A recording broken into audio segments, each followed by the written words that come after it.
on guns and violence in general, on war in general, is one of being against war and being against violence.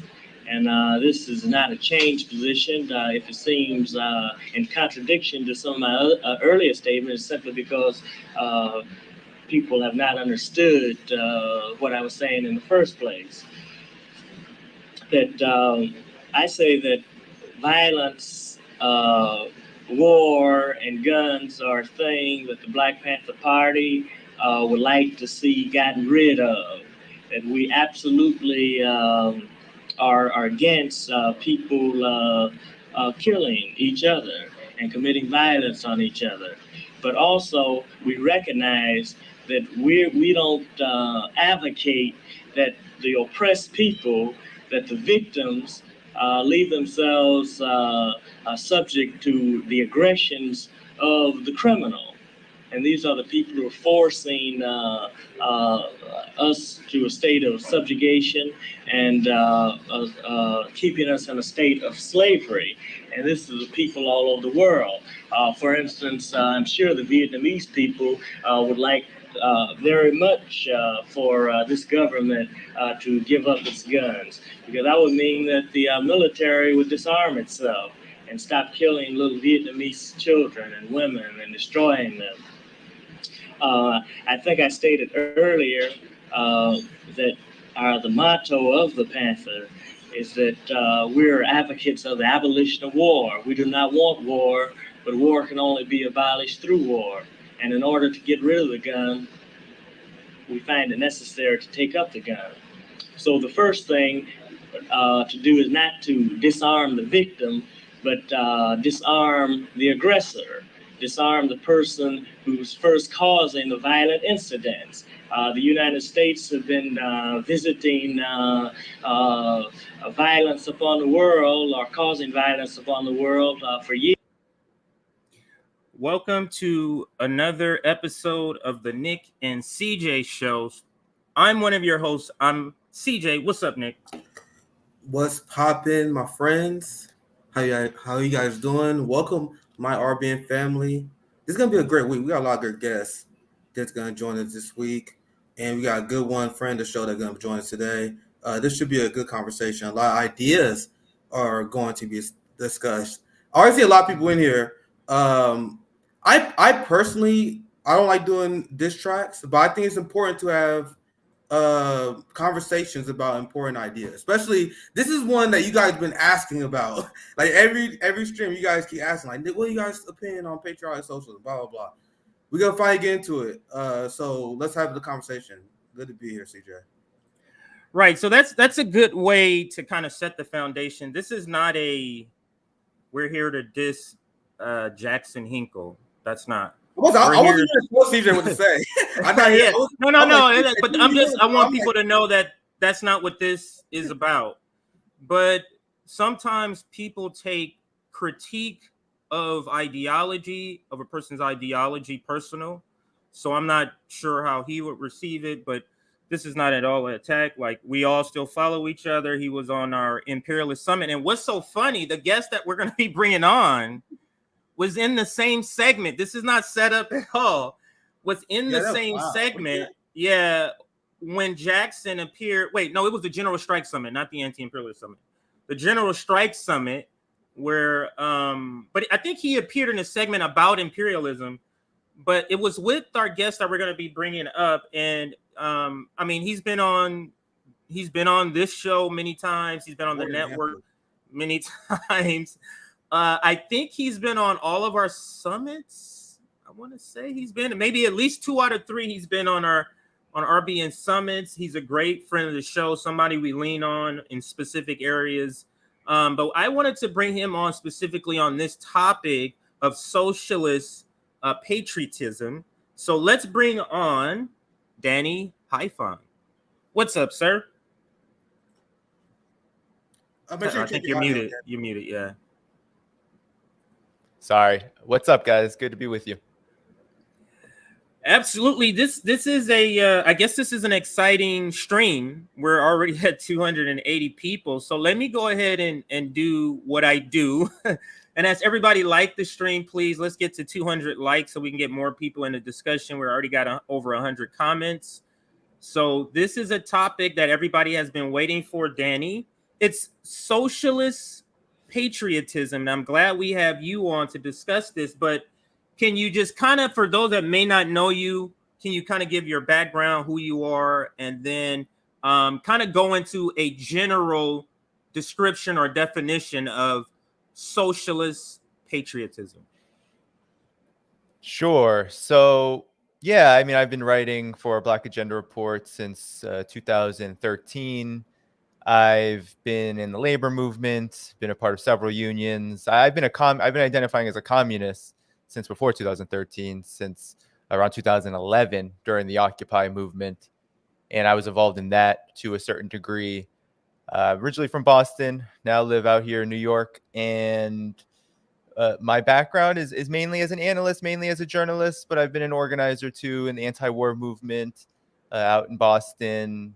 And, I wrote a book about American exceptionalism and American innocence, A People's History of Fake News from the Revolutionary War to the War on Terror, where we kind of, me and my co-author, Roberto Servan, we discuss, we analyze, we critique, and we really go over the historical and current relevance of American exceptionalism as an ideology and its impediment to revolutionary movements and to bringing forth a sort of a new stage in this leftist space that we occupy in the media, but really doesn't exist only in the media. It exists in the world as well, on the ground. And so a lot of my work attempts to synthesize those two things: the information, the ideological work, the information, the analysis that we need, as well as I think you guys here at RBN do a really great job of really elevating the movement politics, and doing work on the ground to, as Mao taught us, to both learn by doing and do by learning, meaning that we're both practicing what we also are theorizing about, that we are a major part of the revolution. So, for me, a huge part of my analysis is anti-imperialism and the relationship of imperialism to what are actually existing realities, racism and capitalism, right? And the relationship between the two. That's been my primary focus for more than a decade, spanning from the invasion of Libya, Syria, and linking that to what happens right here at home, as you all here do at RBN so well, understanding the plight and oppression of oppressed nations, which I'll talk about, for example, Black people, Indigenous people, etc., in the United States, and linking that to the global struggle. So socialist patriotism, I mean, for me, it seems like, it's an online phenomenon, certainly, but one that does grow out of, it has to be acknowledged, it grows out of a material basis. And what is that material basis? It's the political crisis of capitalism and imperialism.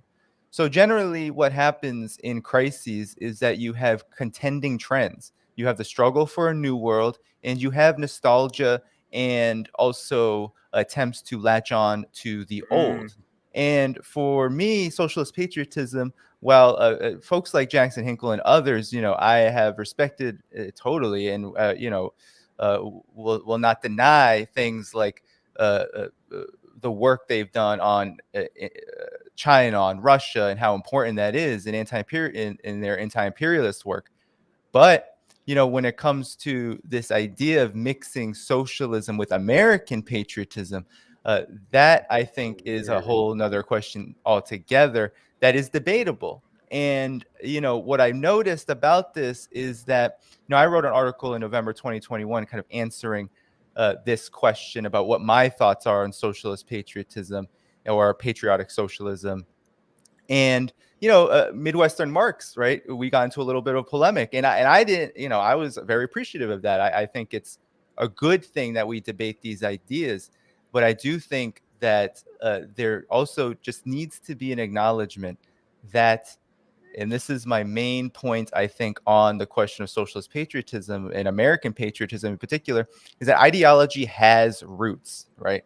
Ideology is not something that just springs from the air. We don't get our ideas from nowhere.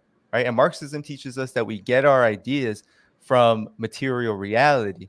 And the material reality of the United States is that American patriotism does spring forth not as a workers' movement, but as a movement, but as an ideology of the bourgeoisie in order to create a kind of quote unquote national identity so that it can justify and oftentimes blur the lines of class contradictions within its own society, as well as using that to expand an empire. And while we can definitely do what we want with that ideology and hope to apply it in different ways, we have to start from the basis of where it comes from first, because that will tell us a lot about what we should be doing next, right? Not just debating, but also how do we move forward?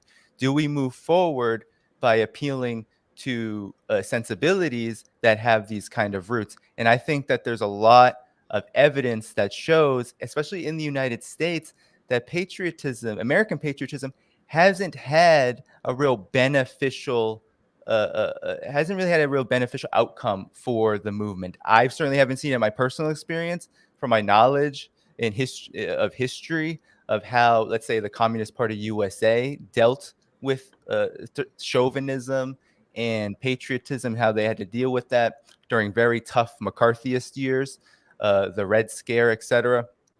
Generally, this doesn't work out well for the movement in the United States, the class struggle in the United States, because the class struggle in the United States is one that involves multiple nations, oppressed nations, whose interests must also be elevated. So what I often don't see is a real thorough approach and an addressing of the fact that communism, Marxism, starting with Lenin, and even Marx and Engels talked about this, starts from the premise that there are oppressor nations and oppressed nations. And so we can't just blankly compare how socialist movements or a socialist movement will arise in the United States and compare that to, say, China, Cuba, etc., which have vastly different histories and occupy a much different status in terms of their nationhood. All nations are not the same. Let me just give a quick little spin. When I first heard this, my gut, like the feeling I got, was that this was specifically white rich people's sort of retelling, sort of shaping Marxism, socialism to fit them specifically. That's the gut reaction I got. But shout out to this person who gave us a super chat. Do we have any more? I what I want to do though, as you bring up any more, if you want, Nick, There's I want to start. We got this. I saw this $5. I'll pass right back to you, CJ. Thank you for the $5. Socialist patriotism is nothing new and has always been a part of Marxist-Leninism. I don't know the Black Panthers. I don't know if I'll call them patriotic. It's right there in the fundamentals textbooks from the 1950s. And Right. and I would love to get Dane's response to this. When I watched this debate go on, just because I told you guys I'm a nerd, I was always interested in like what did this guy think? What did this guy think? I noticed that the person who's a patriotic socialist, they're like, this is what Marx said. Marx said we should be patriotic here. Then the person who's against patriotic socialism, they're like, no, actually, Marx said we shouldn't be patriotic. I'll just see two sides quoting scripture to each other instead of just using critical thinking skills. So, Dane, do you got to take on this? Well, the ideas of Marx, the ideas of Lenin changed over time. I mean, even just take the Russian Revolution, for example. That occurred in a period of, if we just take the period of 1905 to 1917, we're talking about seismic political waves, incredible changes that occurred politically, especially in Europe, right? Which led to World War I in Russia, the Tsarist government, or at least at that time, it was more of a mixed kind of parliamentary system, more bourgeois dictatorship, fighting on the side of the imperialists, right?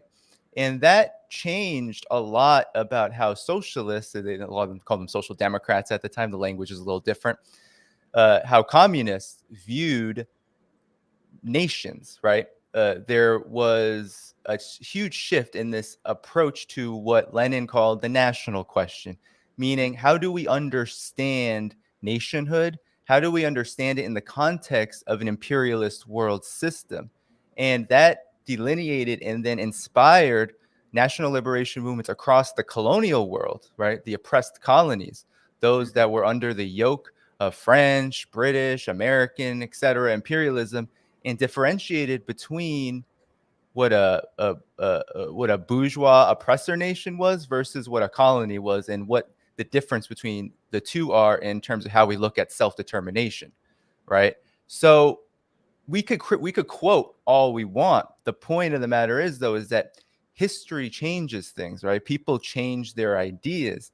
And what's most important, I think, is that we have a conversation about how American patriotism has, in the as the principal contradiction, influenced U.S. politics. How has it benefited working class people and oppressed people in the United States? How has this ideology benefited them? How has it been realized in terms of organizations? What have been the most successful movements in the United States? And has patriotism been at the top of the ideological agenda?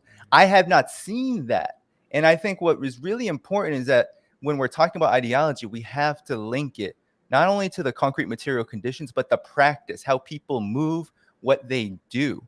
And so you brought up the Black Panther Party. That's just one example. I mean, we can look at the W.E.B. Du Bois, how he developed, right? And how he went from someone who was more, maybe bourgeois in outlook, all the way into his journey as to being a communist, and how that also shaped his views on internationalism, on things like Pan-Africanism.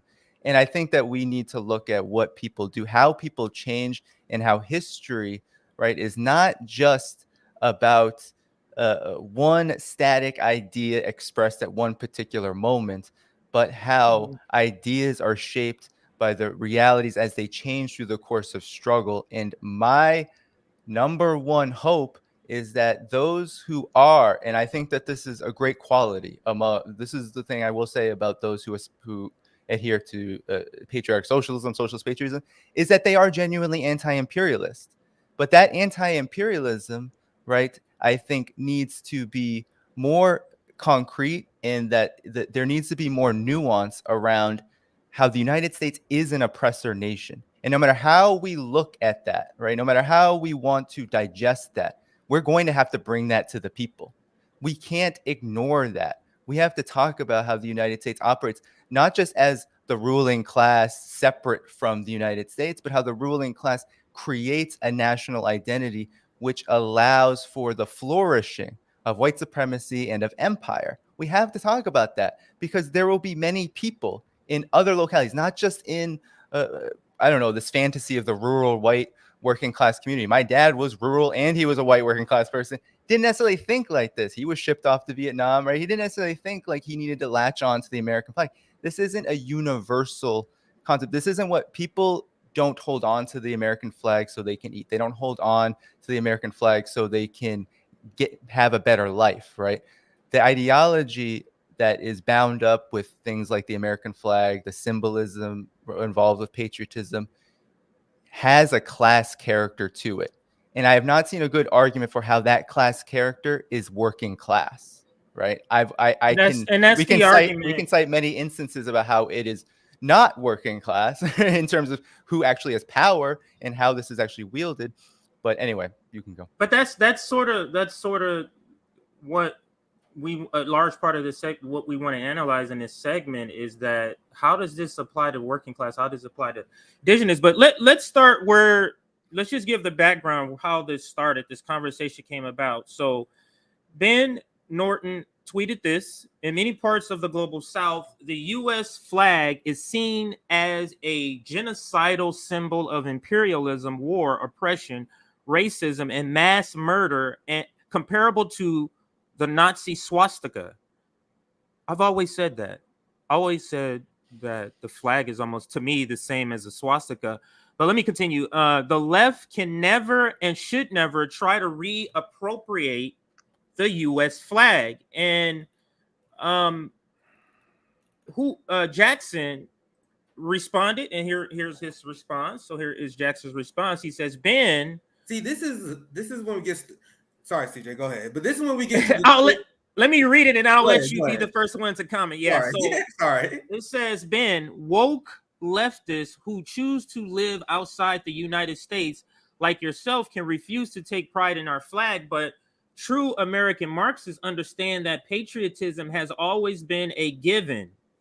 Let me just highlight that. Patriotism has always been a given and self-evident reality for socialists. And Nick, I'll let you go ahead with your. So actually, I don't know if you got like, I would love to hear Danny your guys' thoughts on this. Like when I hear people say they are a patriotic socialist, I actually discussed this on the stream before. I don't care.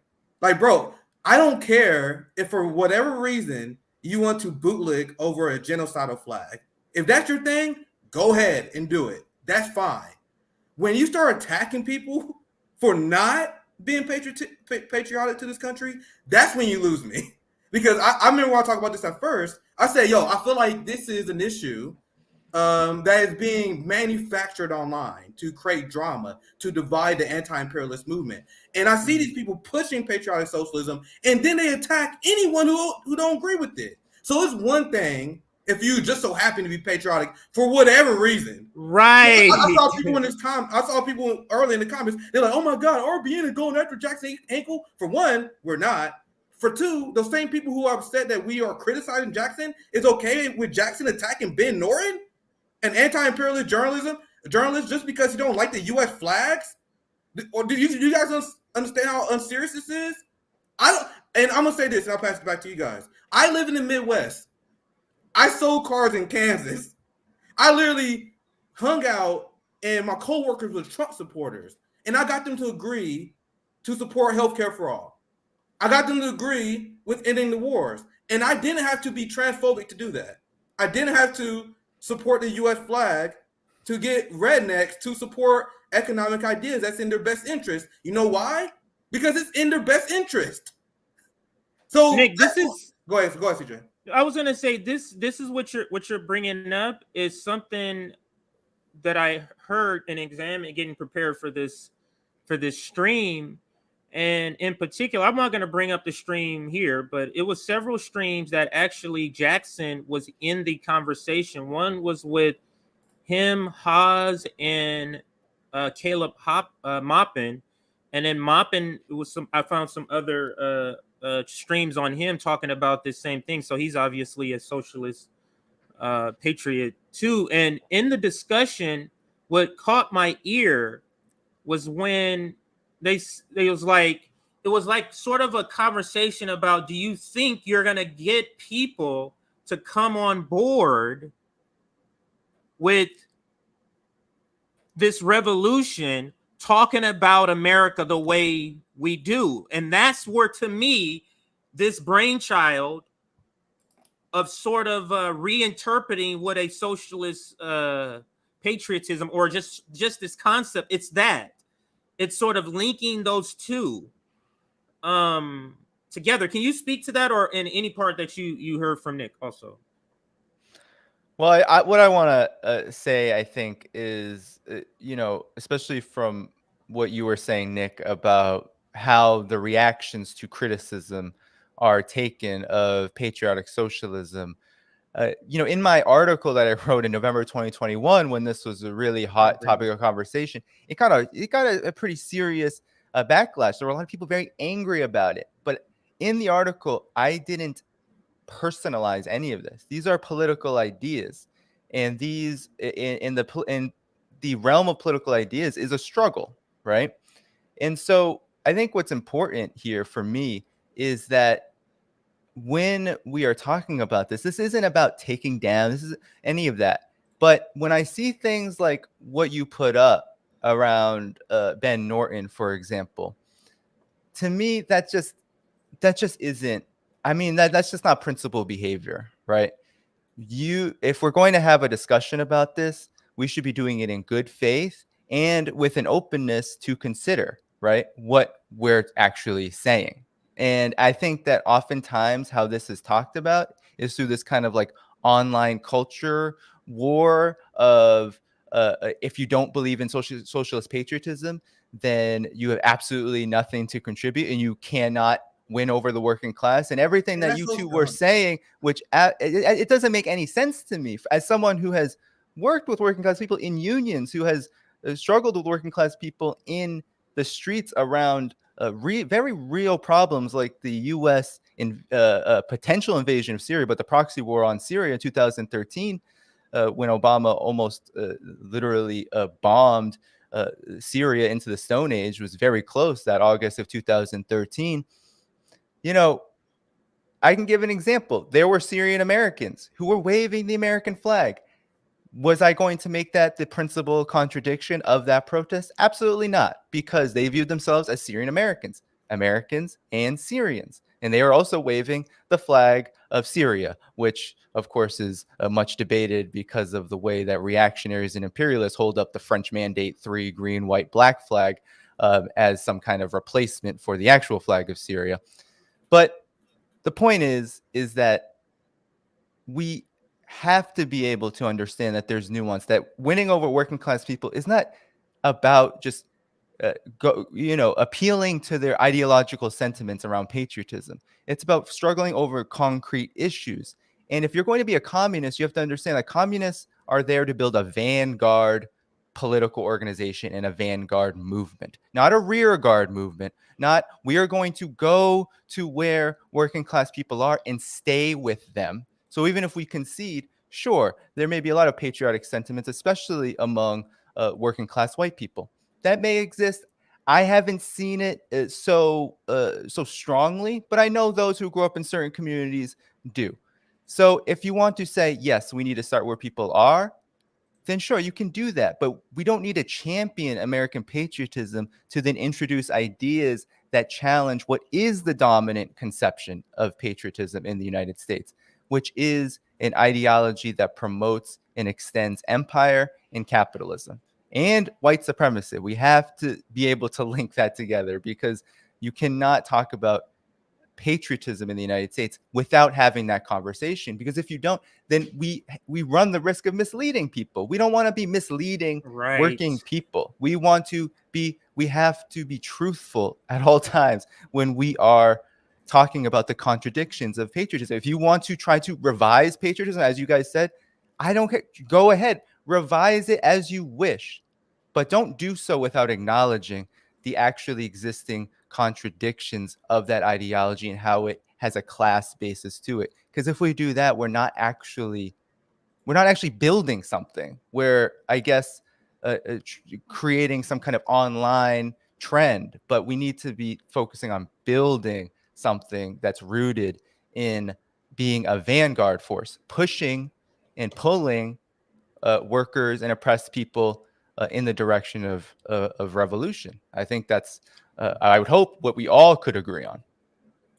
Hey, Danny, I'm going to bring up your articles. That first paragraph of your article, I want to read and just get you to kind of reflect on that. But first, let's introduce into the conversation the perspective, maybe where they're getting the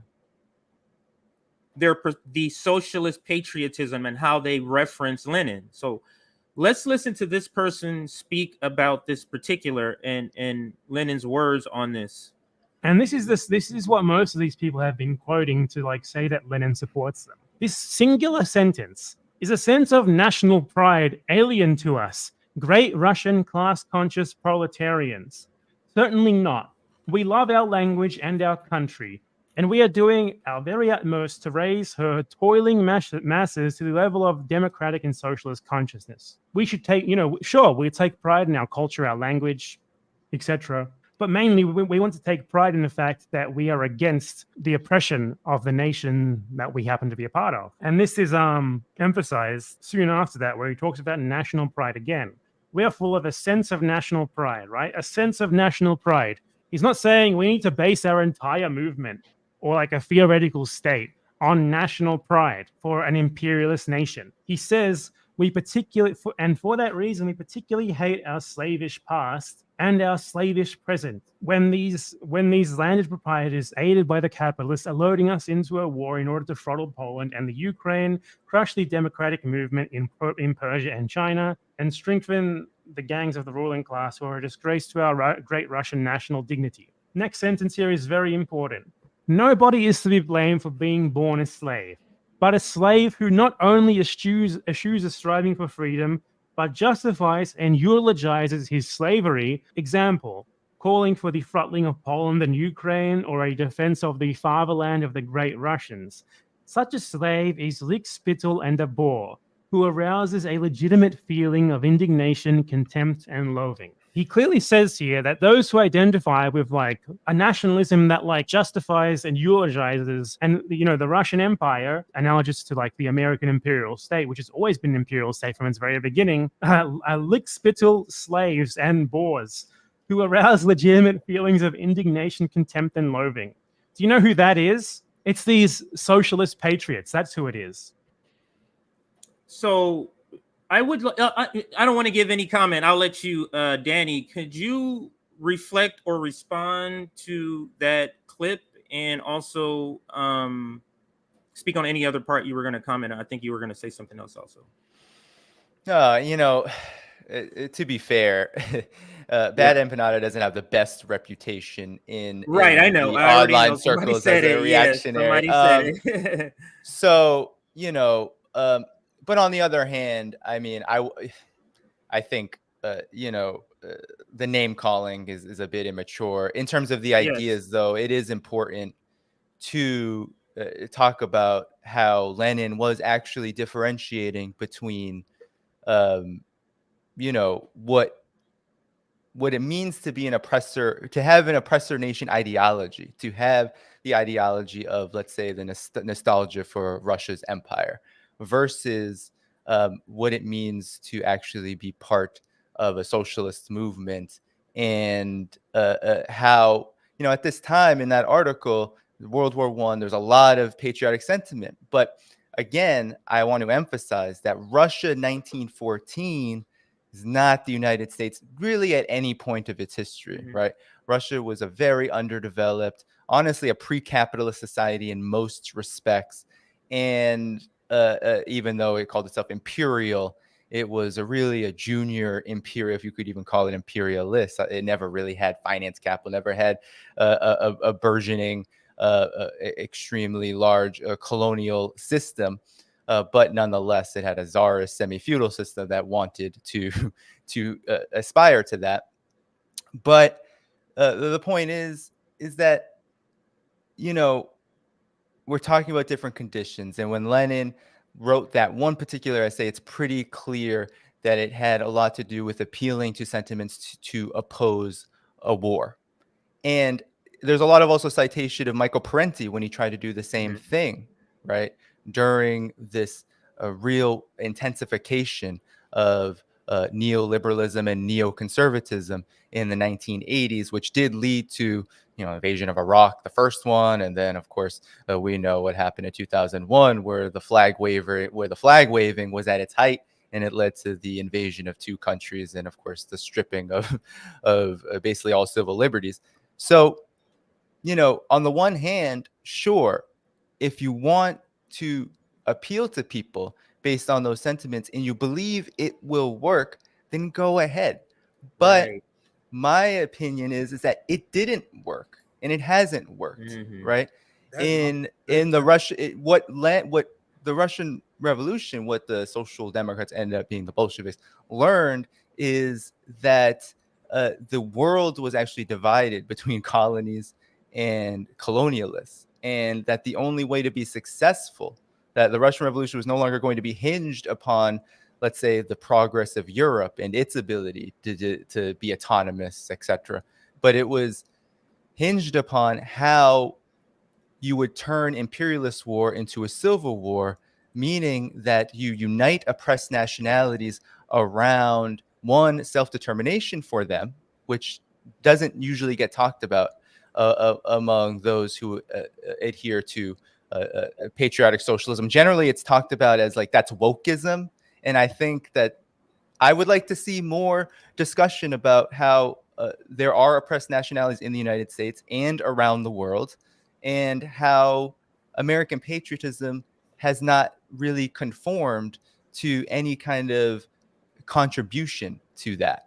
And so that's why Lenin moved forward, and communists around the world moved forward with this understanding of a national question being much more complex and about how the imperialist world system divides the world, not about how patriotic we can be about our particular country in order to arouse revolutionary sentiments. You can try to test that now if you like, but we've seen example after example after example in American history alone where that hasn't worked, right? The worst periods of the Communist Party USA's history has been in its most patriotic form, right? In the Browderist years, etc.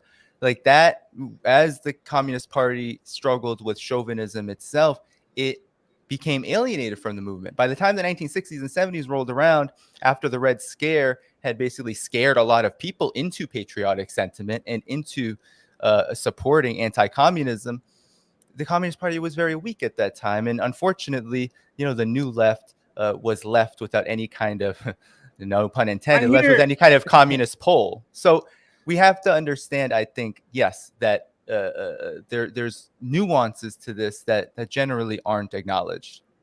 I want to add something. Yeah, go ahead. This is something that you said.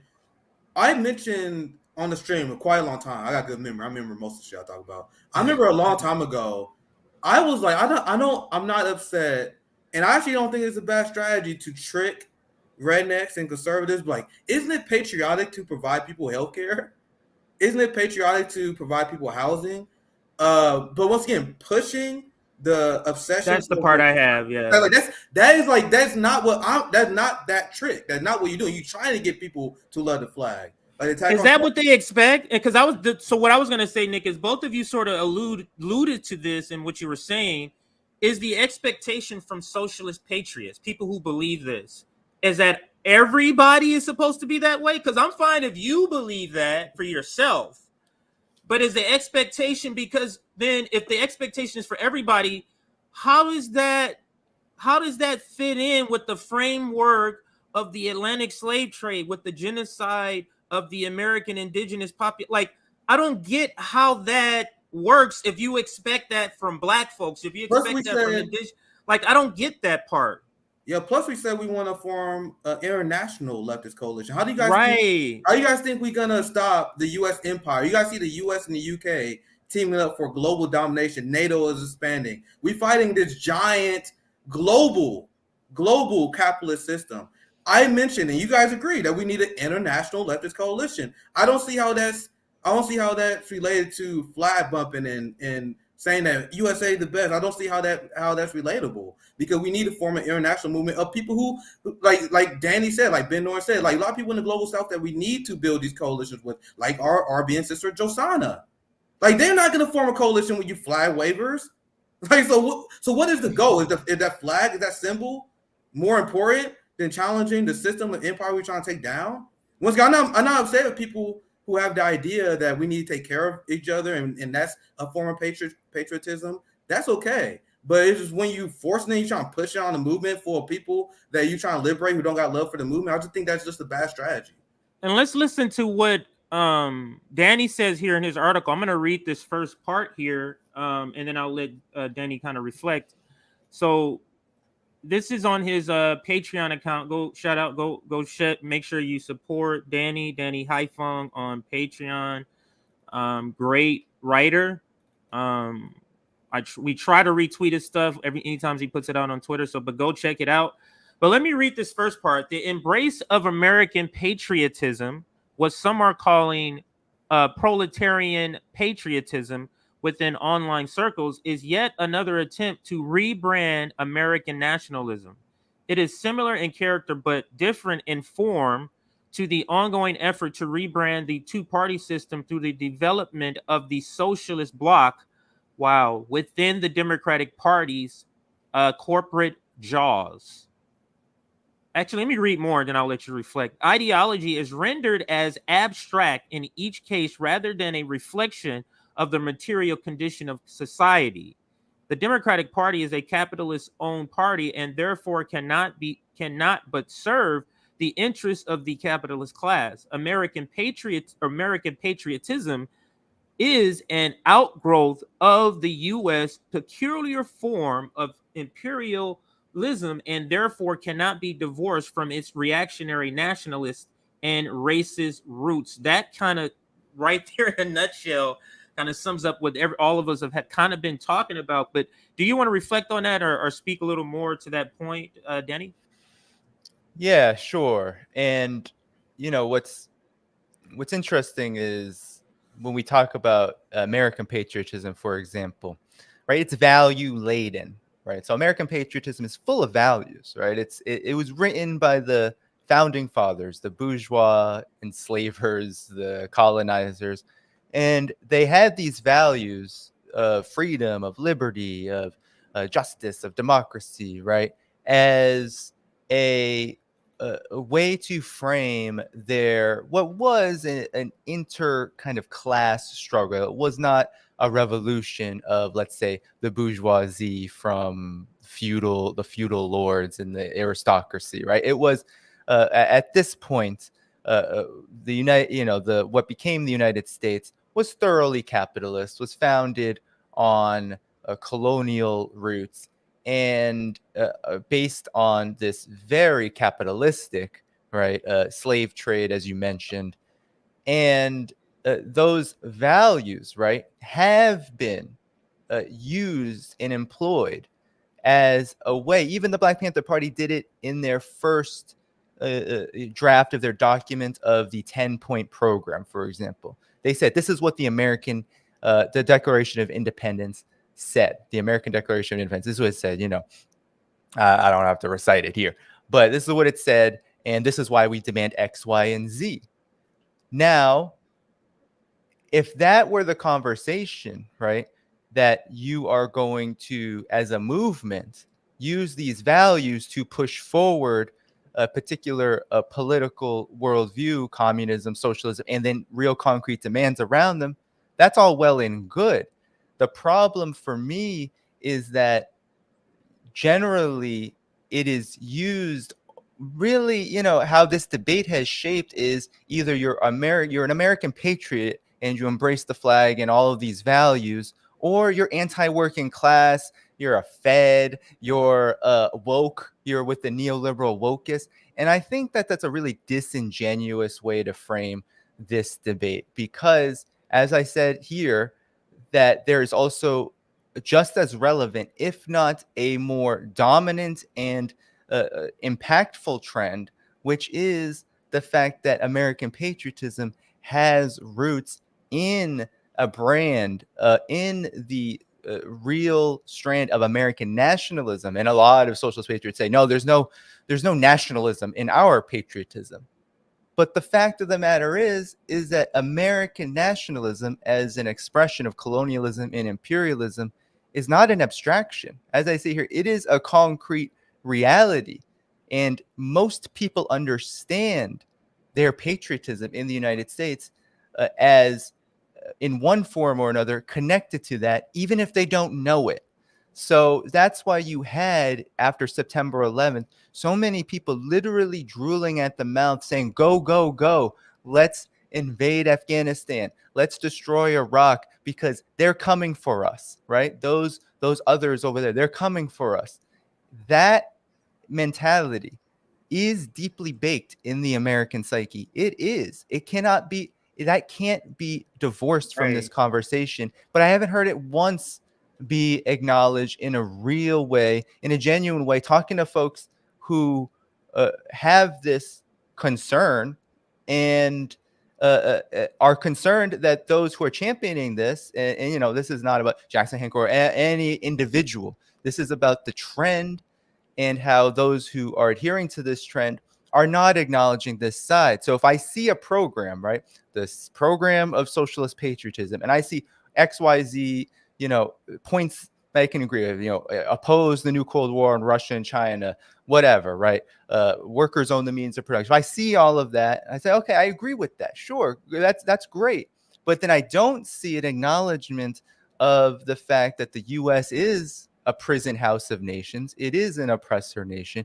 It does fall as the imperialist hegemon, and that has domestic consequences, that there is such thing as racism and white supremacy. It's not just wokeism. It's not identity politics. I've been criticizing diversity and inclusion, identity politics since, since Obama became president.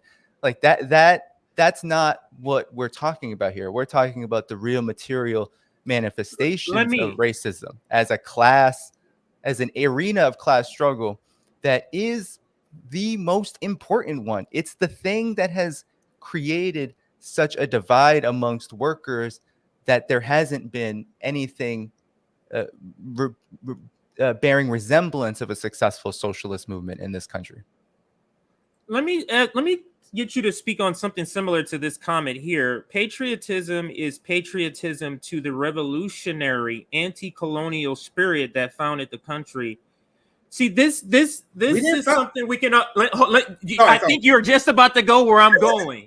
Like what? We had Dr. Horn on the Anti-Imperialist Summit. He wrote a book about this concept, where his book is about this is actually a counter culture movement, that slavery was about to be abolished, and those slave owning people was the people who started the country, not this idea that we have been taught.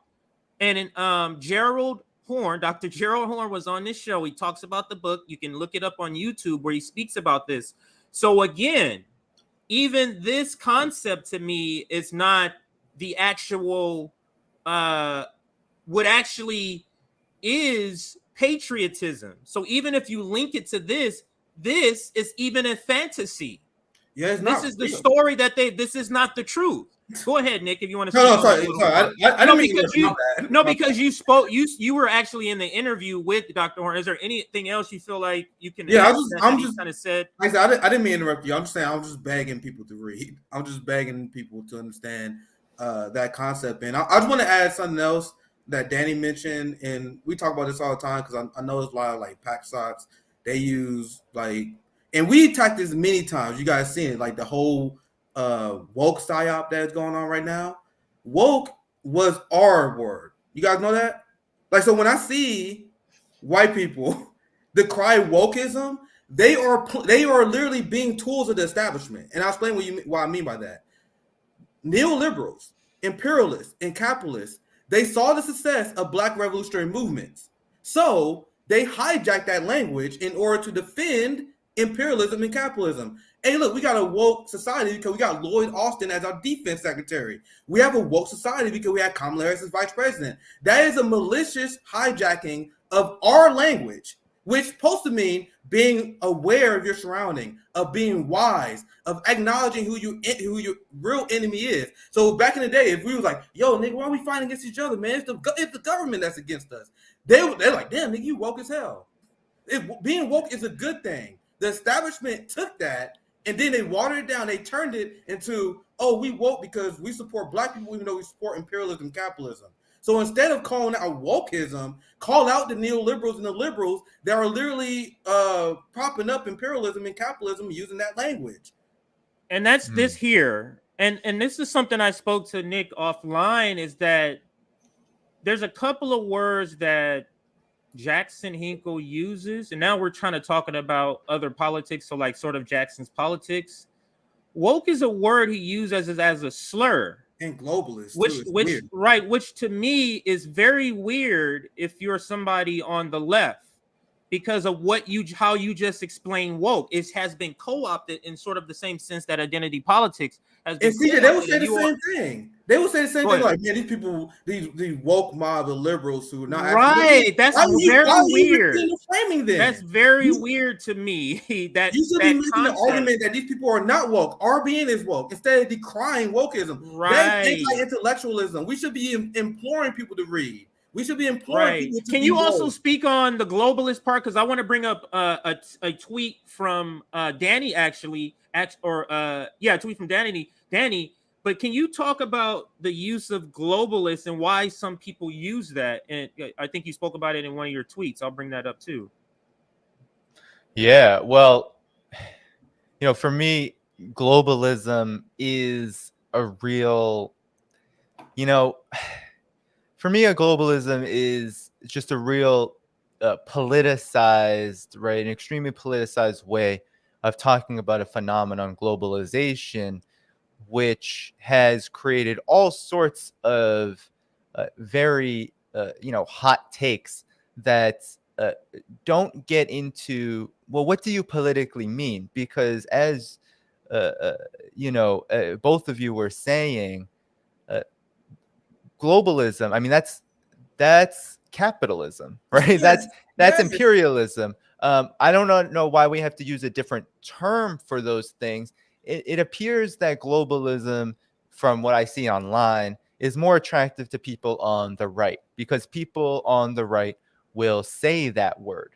And Right. I think that's And where the we same need to people be. use the word Great Reset. It's the same sort of people that use Yeah, the word the Great Reset. I mean, that just means privatization, right? Yes. Great Right. Reset is it's privatization. It means that imperialism is further consolidating, creating increased concentration of capital, and of course, finance capital is running roughshod over all other kinds of capital. So that's all the Great Reset is, and I think the problem with it is that generally it only will attack like one side of the ruling class. So here we have a lot of focus and emphasis on the neoliberal side of the ruling class.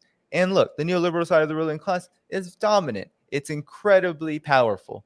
But you cannot, for me, socialists are in the business of giving a clear analysis of the class contradiction society. And we have to include the fact that just because the ruling class has these conflicts amongst themselves about how to frame things and about which policy direction or which reforms to go in, it doesn't mean that that's necessarily the kind of language that we want to adopt to talk about this with working people. Because again, we live in an actually existing capitalist society rife with class contradictions and antagonisms, and we don't have the power to just usurp terms like globalism and just say, "Up, it's our word now," right? This whole like reclaiming thing. It doesn't work like that. We have to explain the differences between things. And generally, that means we need to have a language that is both digestible and independent of the bourgeoisie, so that we are coming off as an alternative to the bourgeoisie and the bourgeois ruling order and to the capitalist class. That is what I think is the main issue for me whenever I hear globalism, and then the way it was used in that tweet. Look, I don't want to get into personalities or whatever, but when I hear things like, people like Ben Norton who lives in Nicaragua, and that means he has the privilege of not having pride in the flag. I've lived in the United States all my life. I didn't even have when I was a liberal city kid, I didn't have pride in the flag, right? Like that to me, I think that it just goes to a place that's just not necessary, and we can really just talk about the politics, right? We should be talking about the politics. If we want to have debates, want to have conversations, it doesn't always have to be a debate. We can have conversations, we can have discussions. If we truly are on the same side on key principle issues, then we can disagree in ways that hopefully will open up considerations about what we're speaking about here. The fact that racism, white supremacy, and the existence of a national question inside of the belly of the U.S. empire is very much real and very much something that we need to address when we're talking about anything from globalism to American patriotism or anything that we're trying to co-opt or wrestle hold from the bourgeoisie. To me, I just don't see it. it feels the same way as the socialist patriotism. It's a way of softening it for a certain class of people. Instead of saying capitalism, it's globalism. It's a way, and using the woke in the same manner that a right wing person would use woke, a person who is trying to co-opt it. Like it's that. Go ahead, Nick. You were going to say something. Yeah, I was about to add to this because I tweeted this out yesterday to create dialogue. I'm glad a lot of people liked it because I was explaining like I was always confused with the term globalist, just like the Great Reset theory, because these are concepts that socialists been explaining to capitalists. In my job, I told you guys I'm unapologetically trying to shift over to window to the left. I'm not trying to get clicks. I'm not trying to get likes. I'm not trying to get subscribers. My only goal is to demolish capitalism. So there are a lot of people who have this made up fantasy about what capitalism is. And right-wingers know this. So right-wingers, when they try to dissect what is going wrong with our society, the obvious answer is capitalism. But instead, since they are capitalists, they use the word globalist. So they don't criticize the capitalist empire, they criticize globalists. And what does that even mean? So capitalists, and they always been this way. They work together in an international way. And people who use the term globalism, I am asking, when has that ever been different? This Atlantic slave trade, does that ring a bell? Capitalists work together in an international way that transcends borders, which is why I argue for open borders. They don't have borders. They ship factory jobs, companies overseas. This is what capitalism do. So right-wingers, they create this term called globalist so they don't call out capitalism. So if you're on the left and you're a socialist and communist, why are you afraid to call out and call capitalism what it is? Like that's why I don't understand. Now Danny's gonna have to be leaving in a few minutes, so I don't want to go past his time. And it's up to you what you do. But so Danny, I want to give you if you have to leave right now, give you the opportunity to kind of sum up your participation on here. I don't know what you want to comment on, that's why I'm saying it that way. Sum up anything else you kind of want to comment on. If you want to kind of comment on what Nick just said, and then close out with where can people find you and that type of thing. And then me and Nick are going to continue with this conversation because this is going to be a little while. And we got another thing to cover, a couple other items to cover too. Sure. Yeah, no, I probably should go in a few minutes. But, I think just a thought, I do think that a forum like this one, right, Revolutionary Blackout Network, is a great place for those who want to discuss this idea in practice. I think it's a good place to do so. So that would be a very interesting, next step. If there is a sentiment for actual dialogue and moving forward on the independent media or on the ground, that that these concerns are addressed and there's a real discussion around it. All I've seen is like debates with destiny or something, like that. To me, that doesn't really, I don't know. I don't know if that's the, I think that there are places for stuff like that, but for a question, like a serious question like this, where it's not just some like unhinged liberal reactionary who basically disagrees with the left on every single main issue. I think that's a different kind of conversation. And so I would hope, in my opinion, I would hope that there is a real kind of understanding of the points that we're trying to make. And I think that when it comes to things like globalism or wokeism, like I really detest the woke kind of dialogue too, because I know it comes out of the Black movement. That's where it came out of. It's about consciousness and really class consciousness. When we think about what wokeism originally came out, it's about understanding where you stand in relation to oppression. That shouldn't be ragged upon.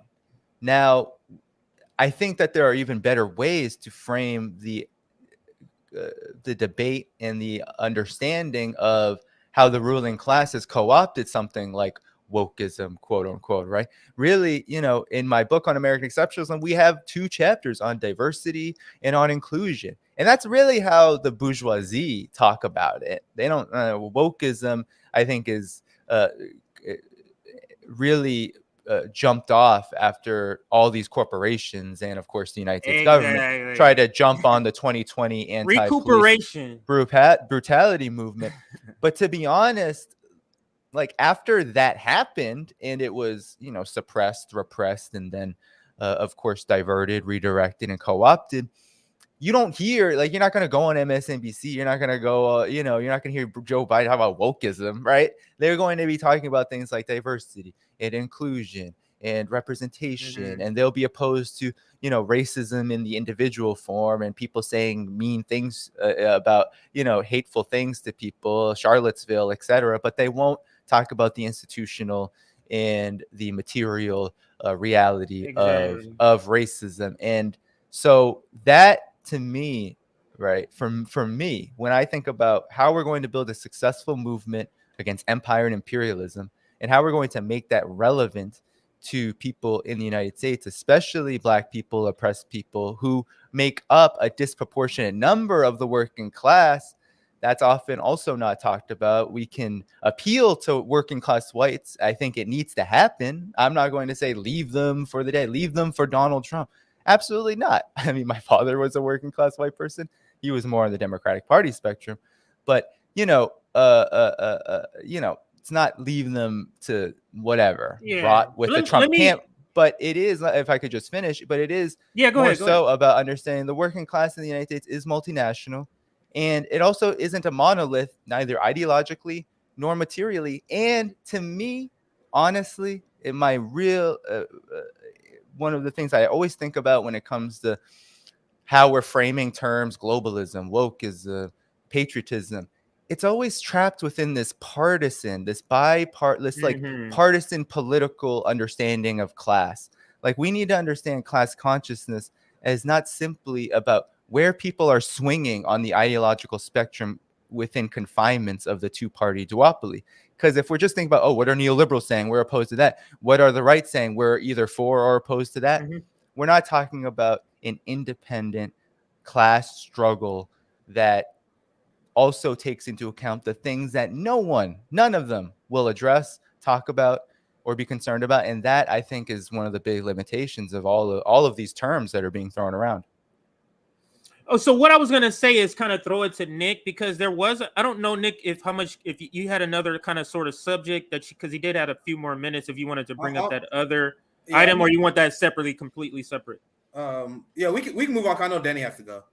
Yeah, so let me read this then, because this has been talking about this. There is a faction of people who claim to be on the left, but adopted such a reactionary position against wokeness that they've basically become conservative. And this is I think speaks to the assessment we're talking about now. The problem is not wokeness, it's cynical neoliberal exploitation of woke rhetoric to serve capital and imperial. That is a perfect explanation of that. But then here is Jackson's response to that. There is a faction of people who claim to be left but adopted such neoliberal position which aims to cancel anti-woke individuals who challenge imperialism. The highest stage of capitalism is imperialism. If woke rhetoric that is being used to save imperialism. Ben lives in Nicaragua, which is controlled by left wing. This is another thing that he does sometimes that I don't get, that left wing project that totally rejects mandatory woke politics. This doesn't just gives me a feel. If you denounce me, would you denounce the Sandinistas? So that's what he says. I'll let you respond, both of you. I mean, just like that's not how South American politics works. Like this is the issue with pushing this insane woke culture war. Like Jackson endorsed the Colombian fascists because he said that Gustavo Petro was endorsed by the woke mob. Guys, what does that mean? What the fuck? You had local leftist Colombians supporting Gustavo Petro, and he said, well, the only reason he's against support because the woke mob. What does that mean? What does that mean? Nothing. That's not how South American politics work. Do you guys really think the social conditions in Nicaragua and Colombia is similar to the United States. They have a completely different socioeconomic and social cultural condition that's going on. It's insane simplification. But go ahead, Danny. Well, in terms of Ben, and I would hope that they could actually, discuss this off of Twitter. But I do think that, Ben lives in Nicaragua. I know Ben. Ben's a friend of my show, of your show. He works incredibly hard, has done incredible work on imperialism. And I know that he has connections with the Sandinista movement.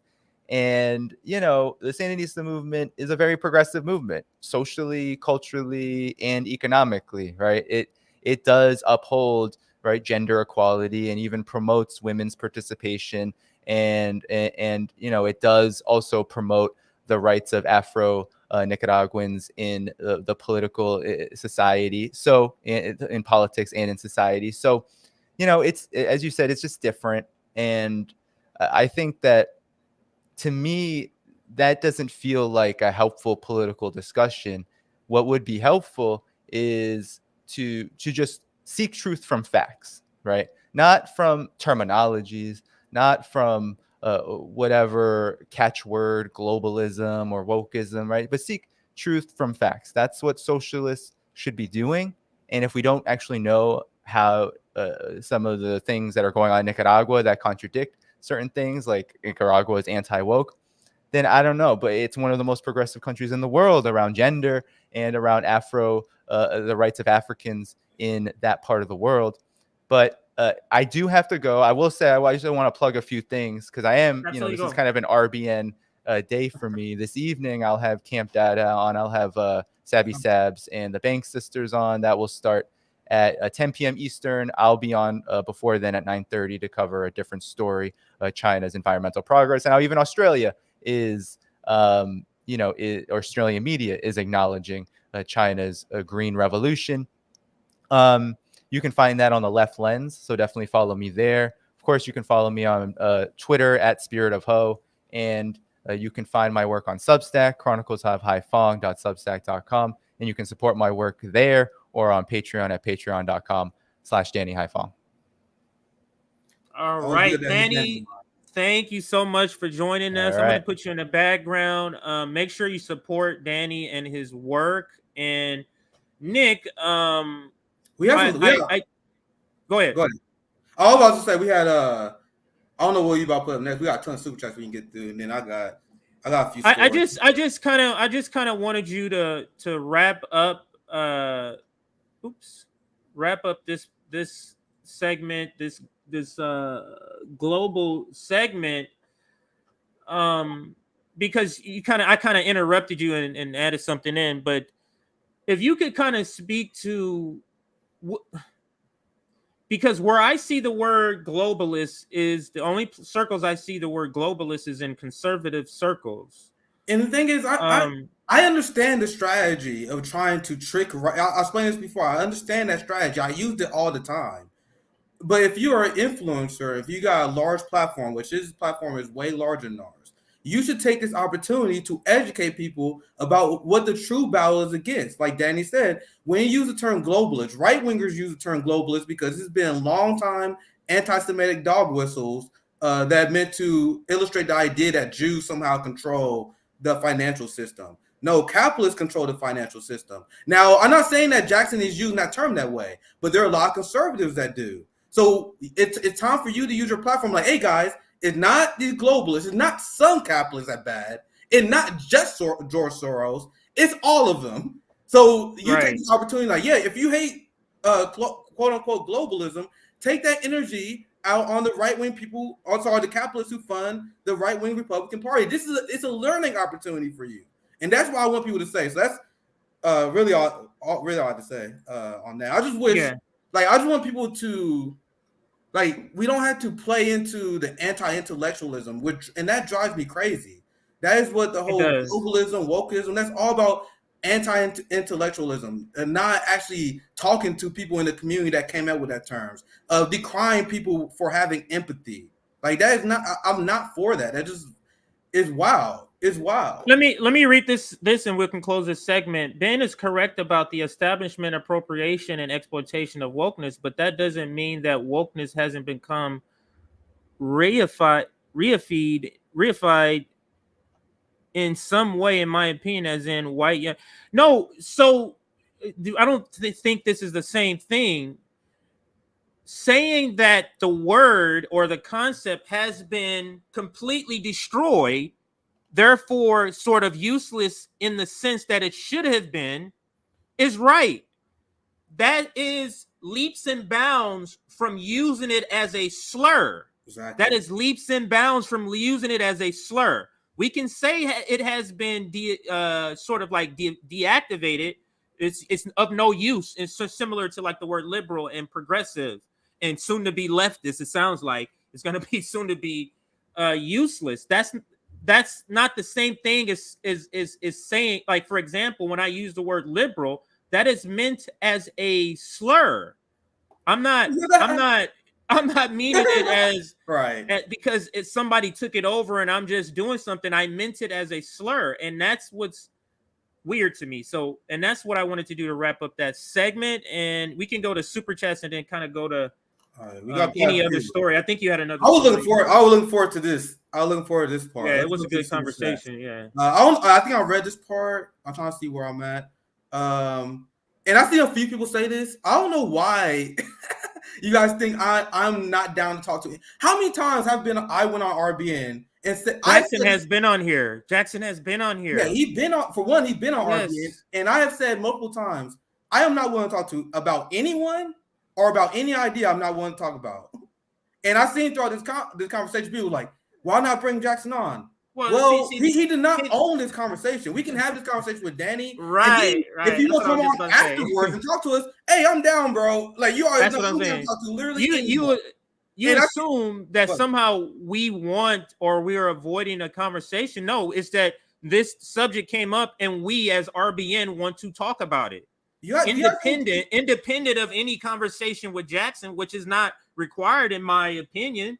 If it comes up, like, this is not to that level to me. But go ahead, Nick, if you have any more. I said it in my very initial breakdown, like when it comes to whether you are a patriotic socialist, I don't necessarily view that as a super giant disagreement, like as like something worthy of canceling someone over, right? But it's like we came together with Danny. I feel like it was a great conversation to educate people on why we feel like some of the language you guys use are ineffective and it's not pushing people to the left. And I'm down to have a conversation with anybody. And I'm gonna see a lot of super chat to say similar. Let's get to the thing for the $5. Patriotism should be earned. America has never earned it because of its disgusting history. And I explained this concept on another stream before. I actually understand the concept of you having pride over your country where you was born. Meaning, like, if you are Han Chinese, you are patriotic to the motherland. You was from Han China. Now, the discussion on whether we should be so patriotic to this country, I am a descendant of slaves. I don't have a nation. I gave up that concept a long time ago. I don't even know what part of Africa I came from. Why should I celebrate my ancestors being tortured, raped, beaten, enslaved? I'd rather liberate us, which is completely irrelevant when it comes to patriotism. That's just my personal opinion. And I don't even know how you debate that. Like, how do you debate? Like, are you going to debate and somehow manipulate me? Oh, damn, he was right. How? It's not even a debate worthy. What is there to be patriotic about? That's my thing. Is what is there to be patriotic about? The history.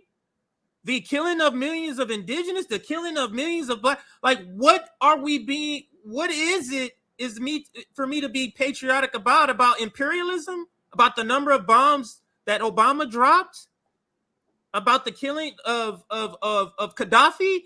What exactly am I to be patriotic about? About our culture? You want to go there? You mean like pop culture, about how we pay actors millions and we pay teachers nothing? What?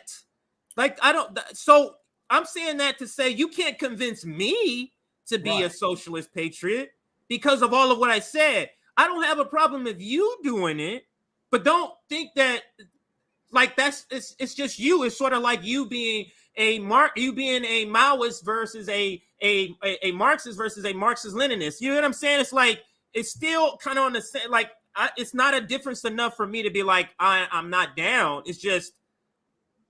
But if you're trying to say everybody should be that way, and if somebody who speaks against the people who you want to be patriotic against, then what happens?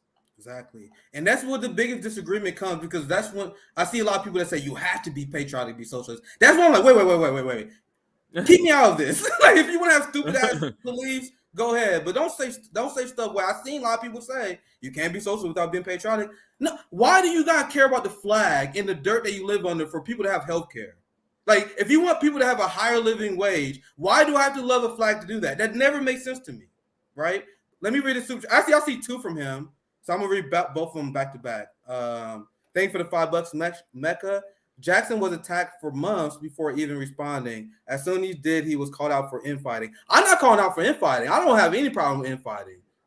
Y'all have no problems with infighting. Lenin was a big infighter. I think we need this is not a game. I think he's new. Is he? I think I'm not sure. I've never seen this person who's donating. Thank you for the donation. Yeah, maybe you don't know RBN, but yeah, that's not. Just look at our content. We have I specifically me. I have zero issues with that. Yeah, but that's not what this is. And I feel. Let me just say this. I feel like YouTube audience, people who watch YouTube's. They're so trained in this sort of this thing that let's go back and forth. I don't do that shit, nigga. I'm yeah. I don't got fucking time to do stupid shit. Like I ain't here. I'm not here to entertain. I'm here to radicalize, and that is entertaining to you. But I'm not here to fuck around and entertain shit. Like that's not me. Like somebody else can do that. That ain't me though. I don't do that. Yeah, I told you, we're not for civility politics. Niggas are dying. We have people in our lives that die literally within the last year because of our system. We can't have a revolution filled with people that pushing anti-intellectual bullshit. Like we only have one shot at this, meaning one life. Like we can't be sing Kumbaya, have civility politics. No, if they're bad ideas, we're gonna address it, and that's the same thing we do with everyone, right? I'm gonna read the other super chat. And also, in terms of the content of the super chat, I will look more into it. But as far as I know, this started. And if I'm wrong, I apologize if I'm wrong. As far as I know, Ben Norton did a stream with Ronnie Akalik and some other guy I don't know, and the topic was of patriotic socialism. And then Ben dissed patriotic socialism since that what it was talking about. I didn't see him mention Jackson by name. And I want to, if I missed something, when I was looking at the chronology, I watched it. I watched it. I didn't see. He didn't. Yeah. So I mean, unless I giantly missed that part. Yeah. No, he didn't. Yeah. As far as I know, unless I missed something, I'll read the chat. Make sure I didn't miss anything. Ben did a segment with Ronnie Akalik, and they said patriotic socialism is stupid. Then that's when the attacks came. And if I'm wrong, someone correct me on that, and I will apologize if I'm wrong on that. But attacking someone just because they disagree with you on patriotic socialism, that is not where it's at. That is so dumb to me. That's super dumb. And if I'm wrong, because we disagree on patriotic. Like I'm not gonna be that ever. Like that's ridiculous. Like Nick, I haven't even heard of this until this last week. I've never heard of this. I've never heard of this until this week. It's just online. So even knowing Jackson Hinkle, I knew what it was. I didn't know it had a name because I already seen all of his content. Like if you go to his page, none of the stuff. Why is none of the domestic stuff he ever covers? He doesn't cover like where's your critique on the police state? Where's your information here? It's just like a one sort of topic thing. I forget the point that I was making, but go ahead. They also say we always rejected the term "pat sock." It's a negative term. See, this online shit. Like me and CJ, like I had so many people. I literally guess it's in the stream. Like, bro, like there's a lot of pontificating about this kind of stuff, but like, bro, we are like people are dying. We don't have time for this overly online shit, right? we talking about the concept of being a patriotic socialist. That didn't make sense. I see a super chat. Let's see if I can get this clear. This just came in. Hinkle attacked Norton first after Norton. See that? I know, like, am I right? Like, I feel like I'm following. I've seen a lot of comments saying otherwise. Like, a lot of Jackson Simps upset because their daddy would criticize. They were saying, "What? Well, Norton attacked him first." Like, I didn't see that. I saw Ben Norton do a video where he just dissed. And the thing is, the same way we did. Is that true? You didn't have any. We didn't have. You obviously didn't have any problem with it because we had Caleb Moppin on for some imperialist talk, and he's a one of these patriotic socialists, and I didn't know at the time, but now I'm after what happened to him, all the stuff that came out, what happened to him. I started reading it, and I didn't understand like why people didn't like him, and then now I'm understanding it was connected to this idea of patriotic socialism. Like he was preaching this before Hinkle was kind of preaching this sort of concept. He was already sort of preaching this, and it's kind of connected to that and some other things. But go ahead if you want to read this one. Thank you for the $5, Knots. Why didn't you guys invite Jackson or Haas on? Because they're not required. I got a question for you guys. Critical thinking skills. Did we invite Cenk Uygur on? Hey, no, for real. Did we invite Cenk Uygur on when we did our video that you guys loved? We did a video over Cenk Uygur. You guys loved it. Did we have him on? You can talk about concept without the person being there. Now, if the person want to have a conversation, he's welcome. Like RBN had an open door policy ever since we first started, but most people don't want to do it. We have an open door policy. If you just like anything I said, you can come on. That's because what we said in the beginning, people completely disregarded. Us saying this is not a diss track, this is not that, this is none of that. And I felt like the vast majority of the conversation was strictly on like ideology and facts, and they just skip over that. But this is the conditioning of YouTube audience. Because a lot of these things are from people that aren't regulars. I'm noticing it's not from people who listen to us regularly. Yeah, that's why I said regularly. It's like it's not regular listeners or others. That's why I said I was looking forward like this is not what we do. Yeah, we are political educators. We take stories, we take things that people say to use the opportunity to talk about it to our audience. Some of you are used to this back and forth destiny.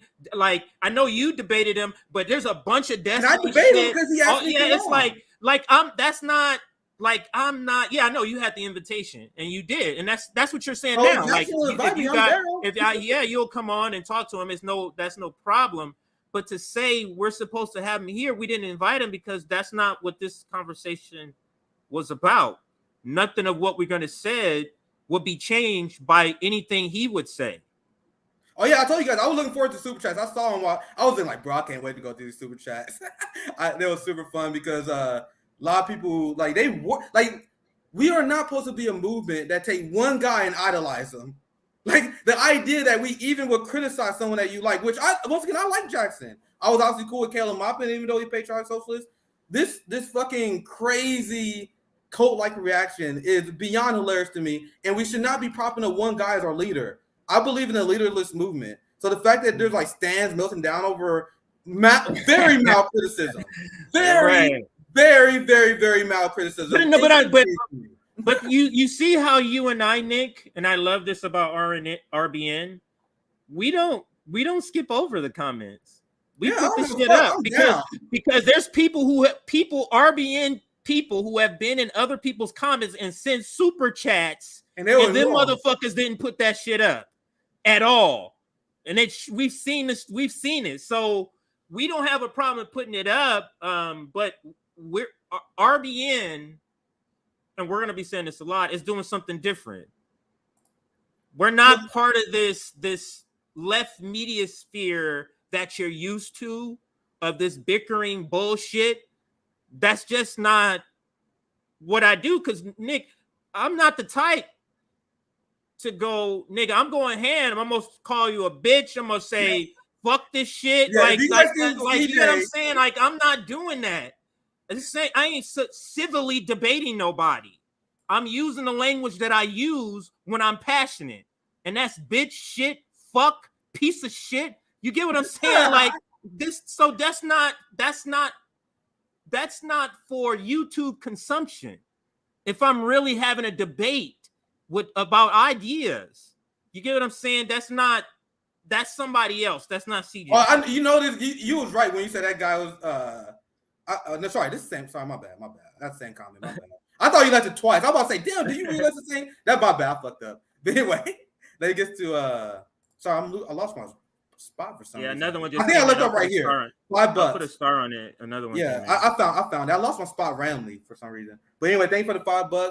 Decolonized Buffalo Podcast. Powerful name. Most native Marxists don't take into account or understand the contradictions of settler colonialism, indigenous sovereignty, or decolonization. That's such a great comment. Indigenous sovereignty, because if we're going to be socialist patriotism, this is not our country. So what do you have? That would mean that, because Lenin speaks about this, that would mean that the indigenous population, forget the phrase, I might bring up the video, the indigenous population has has the final say of what happens on this continent. So if we're talking about, like, we're supposed to have some sort of pride in being American, this is their America. So you have to, like, you don't address that. And that's another video I posted on Twitter.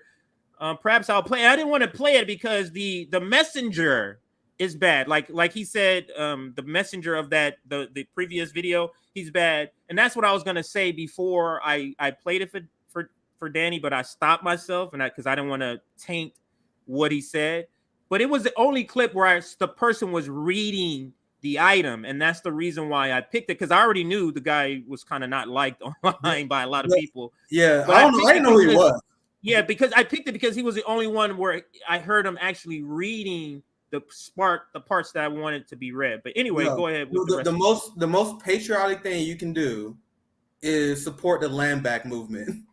So if you guys want me to be patriotic, if I told you guys, I did a hypothetical before. If you gave me a button, red button, blue button, and the blue button gives all our land back to the indigenous people somehow, I don't know. It's magic. We're using magic. Don't stop thinking too hard. So in this scenario, we obviously using magic, right? So let's say I put that button and the land goes back to the indigenous people. Then yeah, I'll fly the flag like a motherfucker. Like hell yeah, we get the land back to indigenous people. We not ruled by. Oh, I would be down with that shit.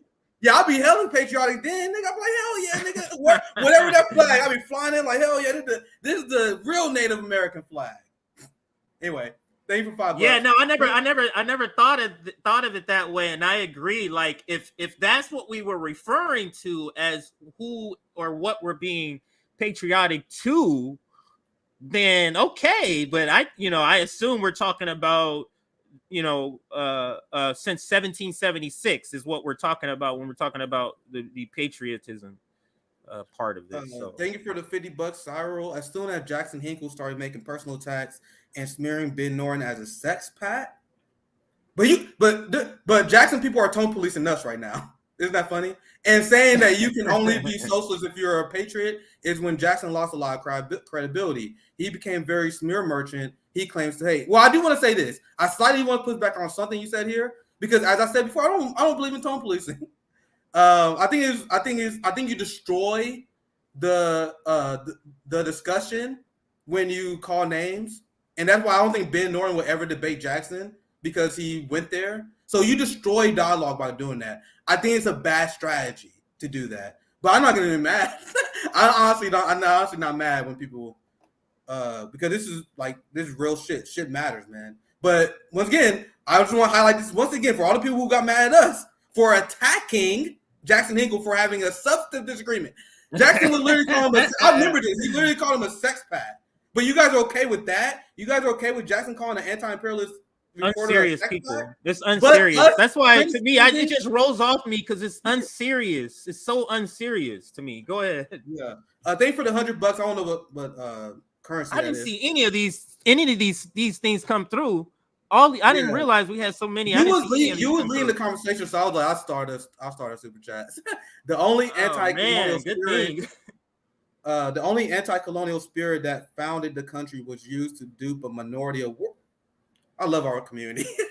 That was used to dupe a minority of workers, peasants, slaves to fight for the American ruling class. And that same patriotism is used to convince people who have their wealth stolen because of the imperialism and because of the racist capitalist system. They here to convince you, oh, you gotta love your country though. Yeah, I know we enslaved your people, but you gotta love it Because if it weren't for the trauma that your people went through, you wouldn't be here right now. I'm like, motherfucker, if it weren't for the Atlantic slave trade, Africa would have all riches. Yeah. We would have all our gold that you guys plundered and stole. It will be a completely different world. If you ask me, it'd be like Coming to America. We'd be living like Coming to America, man. What you talking about? And living among animals and all kind of shit. She fucking talking about. Well, there are a lot of super chats, so I definitely. I did not see all of these. Yeah, Damn. I'm definitely gonna do the Noam Chomsky story, but I may only do that one for this stream, and then I may save it for tomorrow, CJ. Because okay, I'm that's cool with me. I didn't realize we had so many. Yeah, we had a fucking ton, and then it's very thought provoking as well. So I should be going through them faster, but I was seeing them. I'm like, man, I can't wait to go through these motherfuckers. Anyway, thank you for the $20, DL. Anthony Monterio to Gerald Horn. You're providing aid to the most ruthless ruling class in history that enslaved and benefited from the oppression of your own people. With this fiction you call the counter revolution of 1777. I love this is why I love doing calling. I love our community. Our community is educated as hell.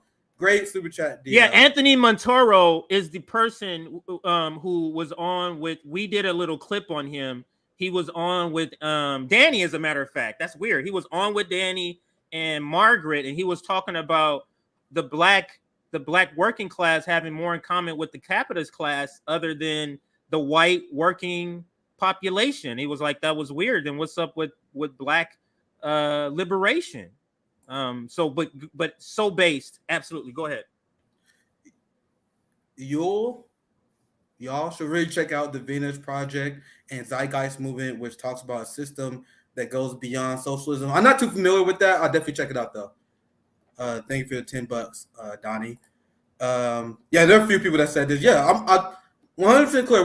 I'm down with talking to Jackson, and the Vanguard people. I met them when we did the March for America for All. They're really good kids. Like that, Jackson, Hinkle, and the Vanguard. They are very young. They don't like each other for some reason. What do you know the backstory behind that? They hate each other. And I'm gonna say this straight up. And I'm saying this.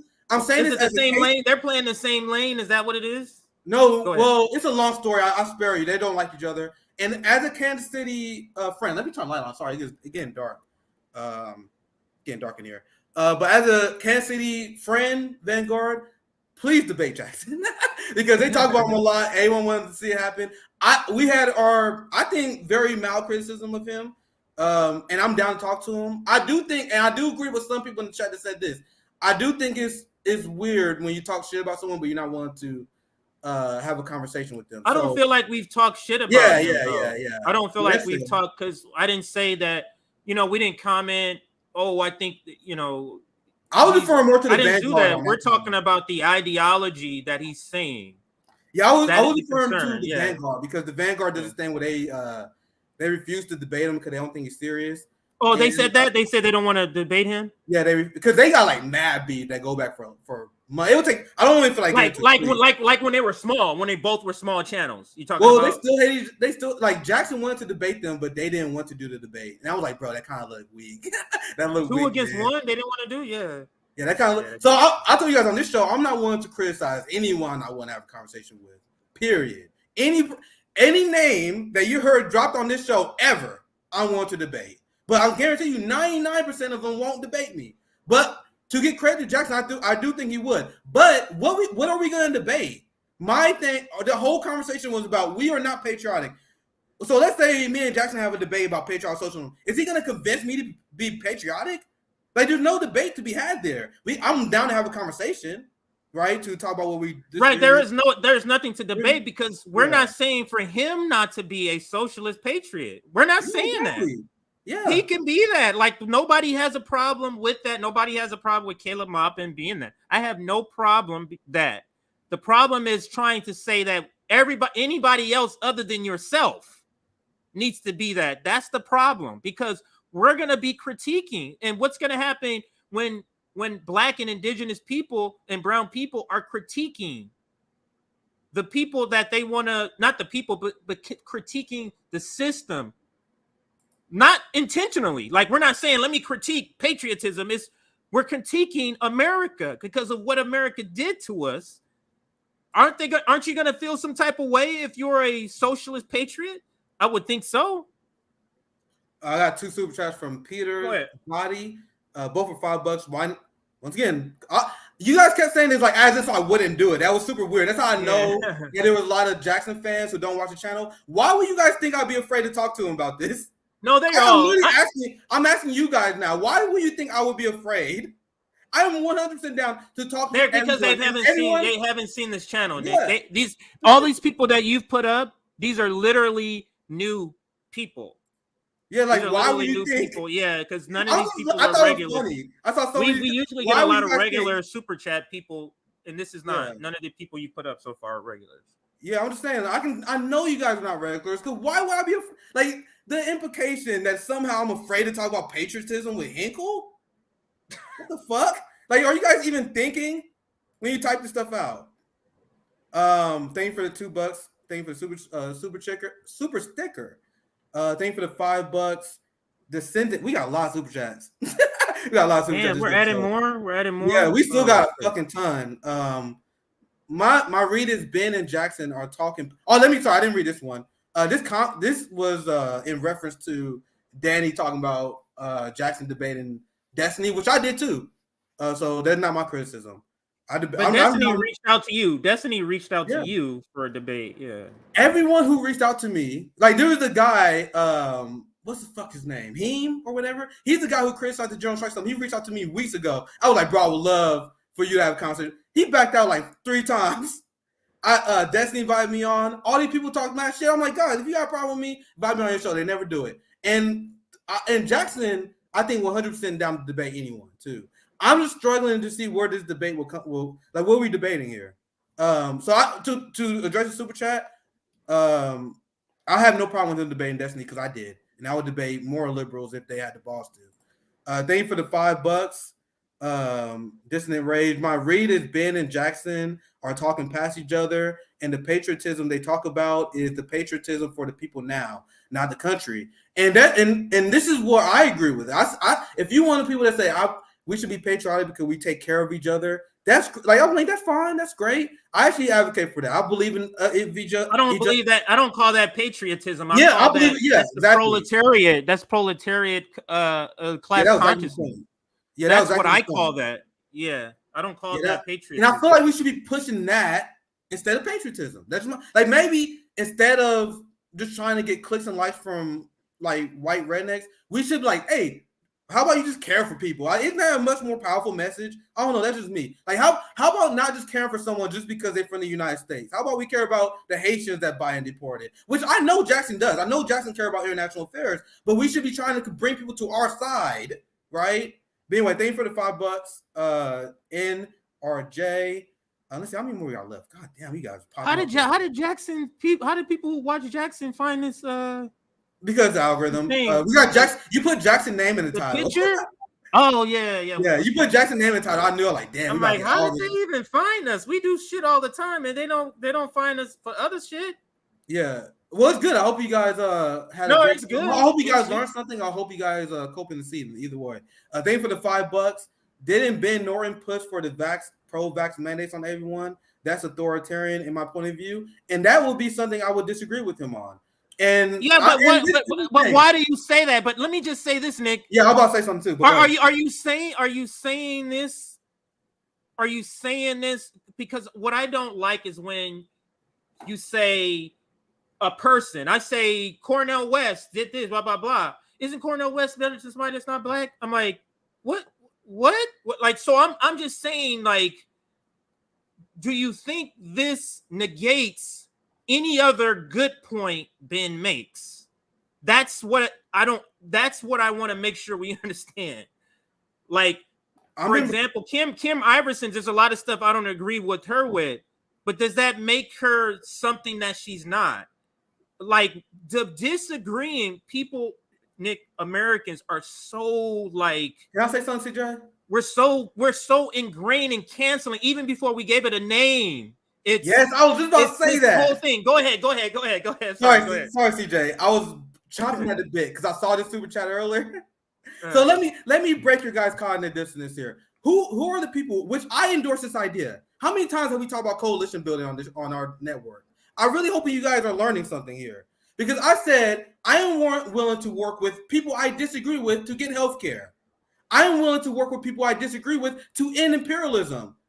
And you guys seem to agree with us when we say this stuff, right? But then as soon as someone disagrees with something that you care about, you offer canceling people. Like there's some people like, why you have Ben Norton on? Doesn't he agree with mandates? I'm like, I thought you guys was against cancel culture. I thought we all agreed. And isn't it funny how it's the absurdity of the American left is that they think when they're talking about coalition building, they literally mean coalition building with some of the people you agree with everything on. That's all they're talking about. They're like, there's other people they're not going to ever coalition build, even though they agree with every single policy because they don't like each other. There's people like that. There's a completely unserious people to me. These people be like, I want to work with anyone I disagree with to end imperialism. Well, except Ben Norton, because I disagree with him on that. Except Ronnie Thomas. Y'all motherfuckers are clowns, bro. I think so many of these comments are like, well, I can't wait to get this one. Are we being principled or not? I don't, guys, and I'm not saying this as a moral virtue. I don't think how far left you are, how far right you are, like, that doesn't make you a good person. I'm just saying this as a matter of fact. As a matter of fact, I am to the left of 95 to 99% of people you will ever see on RBN. I am to the left of 99% of the general populace. I support land back. I support reparations. Right. I want to dismantle capitalism. I want the military-industrial complex to be disbanded. I want the DHS to be disbanded. I want the CIA to be abolished, the FBI to be abolished. I want the police to be abolished. I don't even like the concept of money. I don't advocate any money because I don't know what to replace it with, but I don't like that. So if you ask me, how many people to my left? Not many. I think Rome is probably the only person I would commonly say. I think Rome is to my left. So if I was to attack everyone who is not at the same level of Overton window I am, I'm not forming coalitions with anybody.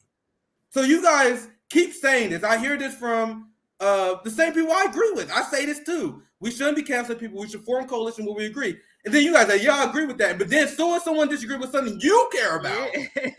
Now you guys are down to work with bigots, which I'm down to. Always in a hypothetical. It's always in a hypothetical. It's never in the application. What does? Oh, sorry, I didn't click it. Thank you for 199. What does unpatriotic socialism mean to me? What to you? Like, I don't know. I think it's not a thing. Yeah, I was say I don't know how. I don't think that's a thing. If I'm going to answer the question, because I think he's asking us, so let me see if I can break this down. What does unpatriotic socialism mean to you? If I was to answer this question, I would say being an unpatriotic socialist means tearing down the system that we live in right now that we hate to replace with something better.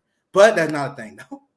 Like I'm fighting. The reason why I don't get it is because I don't get what unpatriotic has to do with socialism.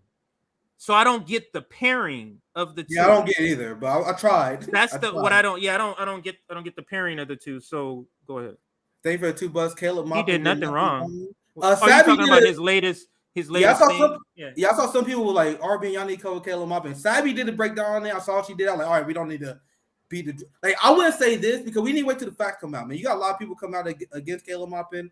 I also believe in innocence to proven guilty, but you can't just say he did nothing wrong without investigation. I push back on that. So, but thank you for the $2 though. Thank you for the 49.9. And once again, I like Caleb. We had a lot of great conversations with Caleb Maupin. I like his work. He's just super unfortunate, the report that came out. And that's why we need revolutionary discipline. We can't just have people assuming what he allegedly did is true. We can't have people just sitting around, sitting pretty because we have civility politics. We're not willing to call people out. That's not how leftist movements should work. So anyway, thank you for the 49.9. I don't hear anyone telling Jackson. Exactly. I don't hear anyone telling Jackson to bring Ben onto this. Bro, all those people. I saw so many so unserious comments. So unserious. I told you, I'm having fun now. I was looking forward to. There's so many hypocrisy and so many contradictions that they'll have. They're like, oh my God, they're attacking Jackson Hinkle, but then they're not mad at Jackson attacking Ben Norton. Oh, why didn't we have Jackson on? Well, why did Jackson have Ben Norton on? Why didn't you guys care that I didn't have Cenk Uygur? Well, we literally just tore Cenk Uygur apart. We tore Sam Cedar apart. I never got questioned. Why do you have Sam Cedar on to defend his positions? If they want to come on after our analysis, the door is open. And that applies to every single video. If I do a video on somebody, and they're like, man, I don't like this video. I want let's talk about it. I'm down. So I think we talked about that many times. So this is Was that the I last read, one? I read this Oh, one I was gonna already. say. Okay. Solidarity with oppressed people, not the flag, and that's the message of RBN. I think that's the message of RBN. Thank you for the $10. We live on stolen land. Well said, Jed. I actually about to get through these super chats now. I've been talking too much. I tell you, I was looking forward to this part. So I'm gonna read through these a little bit faster now. I definitely want to do the known story because I'm gonna. Damn, we still got a lot. We still got a lot left. I thought you was We gotta play almost a few. done. We actually got a few more. Do you see Aaron Mate destroy Vanguard in a debate? Yeah, it's the same thing with the patriotic socialists. How you gonna debate Aaron Mate on that issue, right? It like making a mountain over a molehill. It was all about whether they pushed back enough on the guest.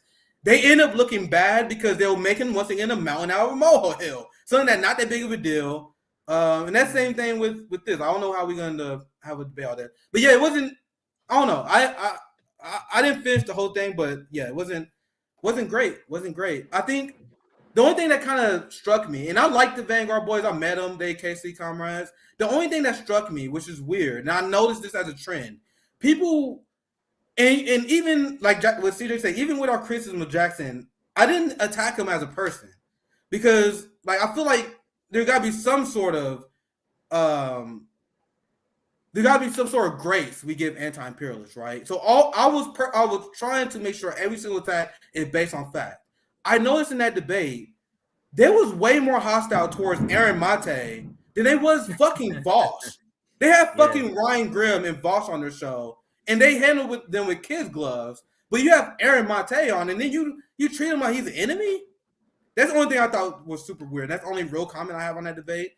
Other than that, I think it was pretty boring, to be honest. I really don't have anything else to add to that. So we do have a lot of Jackson Hinkle, and it's proven. And I'm looking at our thumbs up to thumb down ratio. It's never been like this. We have 65 thumb downs on this, 480, almost 500 thumbs up, but we have 65 thumb down. That tells you, because literally, I don't think our thumbs down has been more than like 8 on any video we've ever done. But what I want to say about that is that that's good. RBN wants to arouse this discussion. We hope you come back in hatred of us. We want you to come back and watch us and be like, those guys said that bullshit before. And you're going to find out a lot of the shit we say, you're going to be like, oh, okay, I'm with that shit. Just this one thing. So if you're willing to say you're not down with RBN for this one topic, okay, do you? That's just not how the world works. And that's what we're preaching here. Yeah, that's the kind of hero worship that I actually find disgusting. Like the celebrity. How many times I did stream where I was like roast celebrity worship, right? No heroes, no gods in this movement. I strongly believe in that. And if you want to cancel someone you disagree with because they mildly criticize your God, I'm not interested. I'm sorry. If this was the deal breaker for you, bye. They didn't see the Jank Uger thing because I went ham on Jank. They need to see the Jank. But it's funny to me. It's funny. You can say this about literally every single video we did. That's the only thing I'm gonna say on this. Every single video we did, you can make the same argument. Yeah. Thank you for the $5. But that's Jason. That's Jason that was on the third party summary. Oh yeah, I recognize him. He's Jason. a candidate. Yeah, he's a candidate. What's up, Jason? Jax shouldn't have called names, but I think the patriotism is an attempt to counter right wingers saying leftists hate America. No, you can counter that. You can counter that by saying, how do we hate Americans when right wingers are denying people health care? Like, these things are very easy. They're teachable moments to break down. Like, guys, yeah. I live in Missouri. Guys, do you guys know? I know we got Jackson fans watching. Do you guys know my background? Do you guys know who you guys? I literally went to South Carolina. Do you guys know? I literally quit my job. Went to South Carolina for 5 weeks to talk to the most conservative people, and I flipped an amazing amount of them to my position. I got so many redneck conservative black people to support healthcare for all, and guess what? I didn't have to use a term like woke and globalism. I didn't have to be transphobic. You don't have to fucking hedge to the right to bring them to your side on labor issues. The idea that you do is ridiculous. You don't. I have done it. I live in Missouri/Kansas, and I'm speaking to you out of experience. You don't have to hedge on left ideas to bring people on your side. And the idea that you have to is an admission that left ideas you don't think is influential. If you really believed in left ideas, why are you using right-wing language to convert people? I can use. Is this really a class thing? Is this a class thing? Like, is there anybody in the working class? Is there anybody in the lower class, lower income class who's a Marxist who's saying, I'm a socialist patriot? Like, it feels like this could very overlap as far as the line with class to me. 100%. That's what it feels like to me. 100%. So we threw all the super chats. I don't know how you doing on time. I want to do the notes. I can stay as long as you're on. I got one more story because I want to cut this as a segment later. So I want to do the gnome story. Okay, I'll put it up. Yeah, we do this one more, and then we got RBN. While you get that up, let me do a little quick shout out. So make sure you like this stream. We're at what? 550 people watching. I think we were close to like 480 likes. Can we push to 525? Let's push to 525 likes. That should get some more people. I think we've eclipsed at least 3,000, maybe more comments. We'll see at the end of the stream. Live chat comments. So it's a lot of people in the chat already, but we want to even bring in even more, and the more likes we get, the more people we bring in. So, oh, wait a minute. Updated. We already got, so we're at 520. So can we push to 550? We're at 520. So please like this stream. Let's try to push to 550. That's 30 more. And I'll read that. Stop assuming workers are stupid. Yes. Thank you for that super chat. Also, I want to add to that. Because I think, and I'm not saying Jackson is guilty of that, but there are definitely a few people guilty of this, where they feel like they have to use right-wing language to convince the stupid workers, right? They think workers are dumb, right-wing. They are too stupid to know what's best for them. The reason why America is a right-wing shifted country is because of propaganda. So when we use the right language, we can bring them to our side. And the idea, and people who use right-wing rhetoric to try to convert people to socialism, it's almost an admittance, or maybe they agree too that maybe right-wing culture is better than left-wing culture, and I fundamentally disagree with that. I am a liberator. I don't believe in random constraints. I don't believe in telling people what they should do with their body. I don't like that's why I was anti-mandate. I'm pro-weed. I'm like, there's all these things that you don't have to appeal to the anti-woke right-wing mob to get them to support working class issues. And that's me speaking with 30 years of experience. Literally, how many people. I've knocked on thousands of doors in South Carolina in 5 weeks. Like, we had days where I was knocking on 100 doors, and I convinced people to support Medicare for all, living wage, ending the wars. I did it without using right-wing propaganda terms. So if I can do it, and I'm not the smartest person there is, anybody can do it.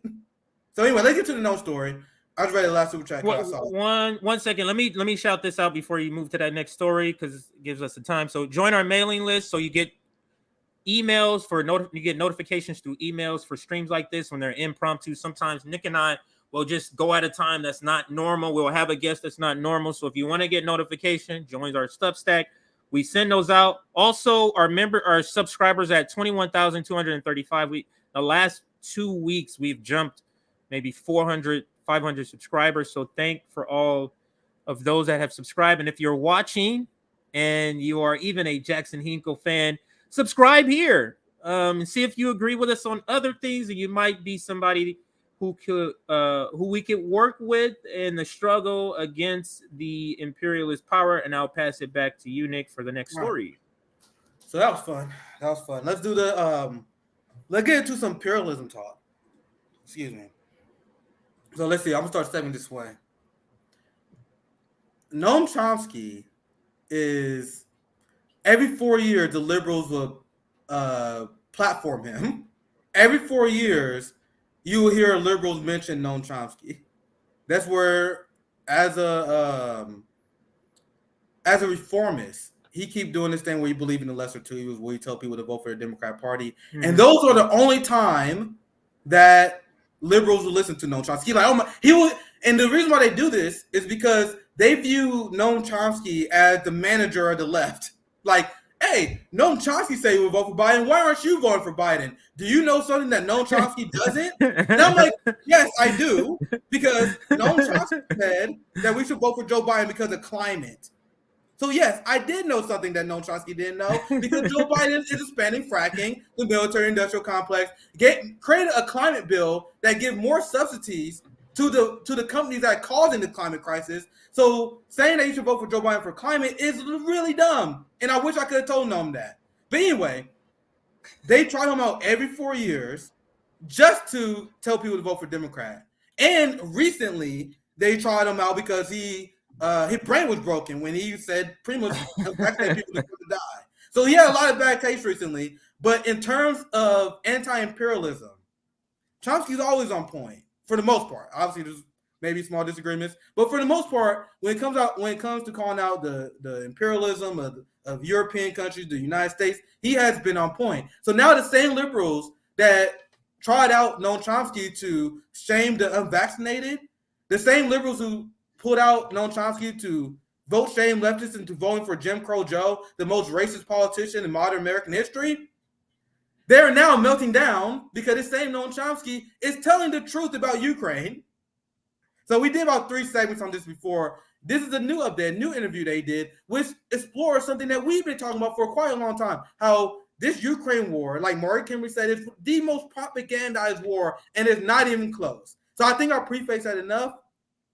I'm gonna play the video, and I'm gonna get your guys' reaction, because the liberal meltdown and Noam Chomsky saying very, very basic facts is telling as hell. So let's watch this video, and I'll get your reaction.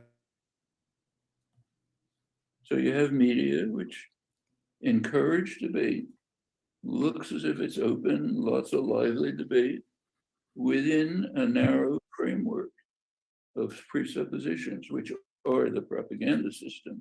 You don't see them, you don't ask about them, you don't talk about them. They just set the frame in which you can talk. Some of them are so overt that they're almost comical.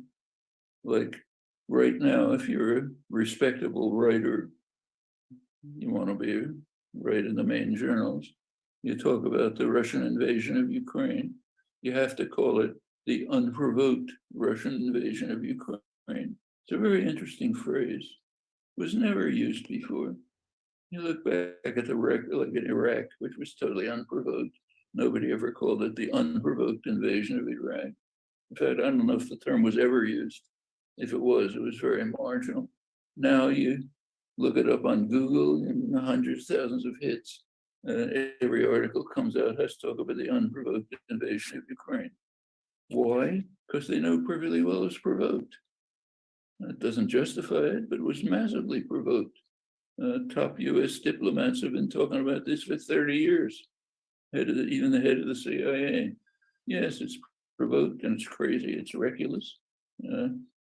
Right-wing people like Robert Gates, the Secretary of Defense under Bush, said, this is crazy what you're doing. It's reckless, provocative to invite Ukraine into NATO. No Russian leader will ever accept it. Massively provoked. So therefore, we have to call it the unprovoked invasion. I mean, any good shrink could tell you what's going on. It's not very profound. But the point is, a lot of it is just on the surface. Or like, what's the point of banning RT, for example? Like banning Chris Hedges. Yeah, that was That was spot on. Go ahead. That is the Chomsky that many leftists miss.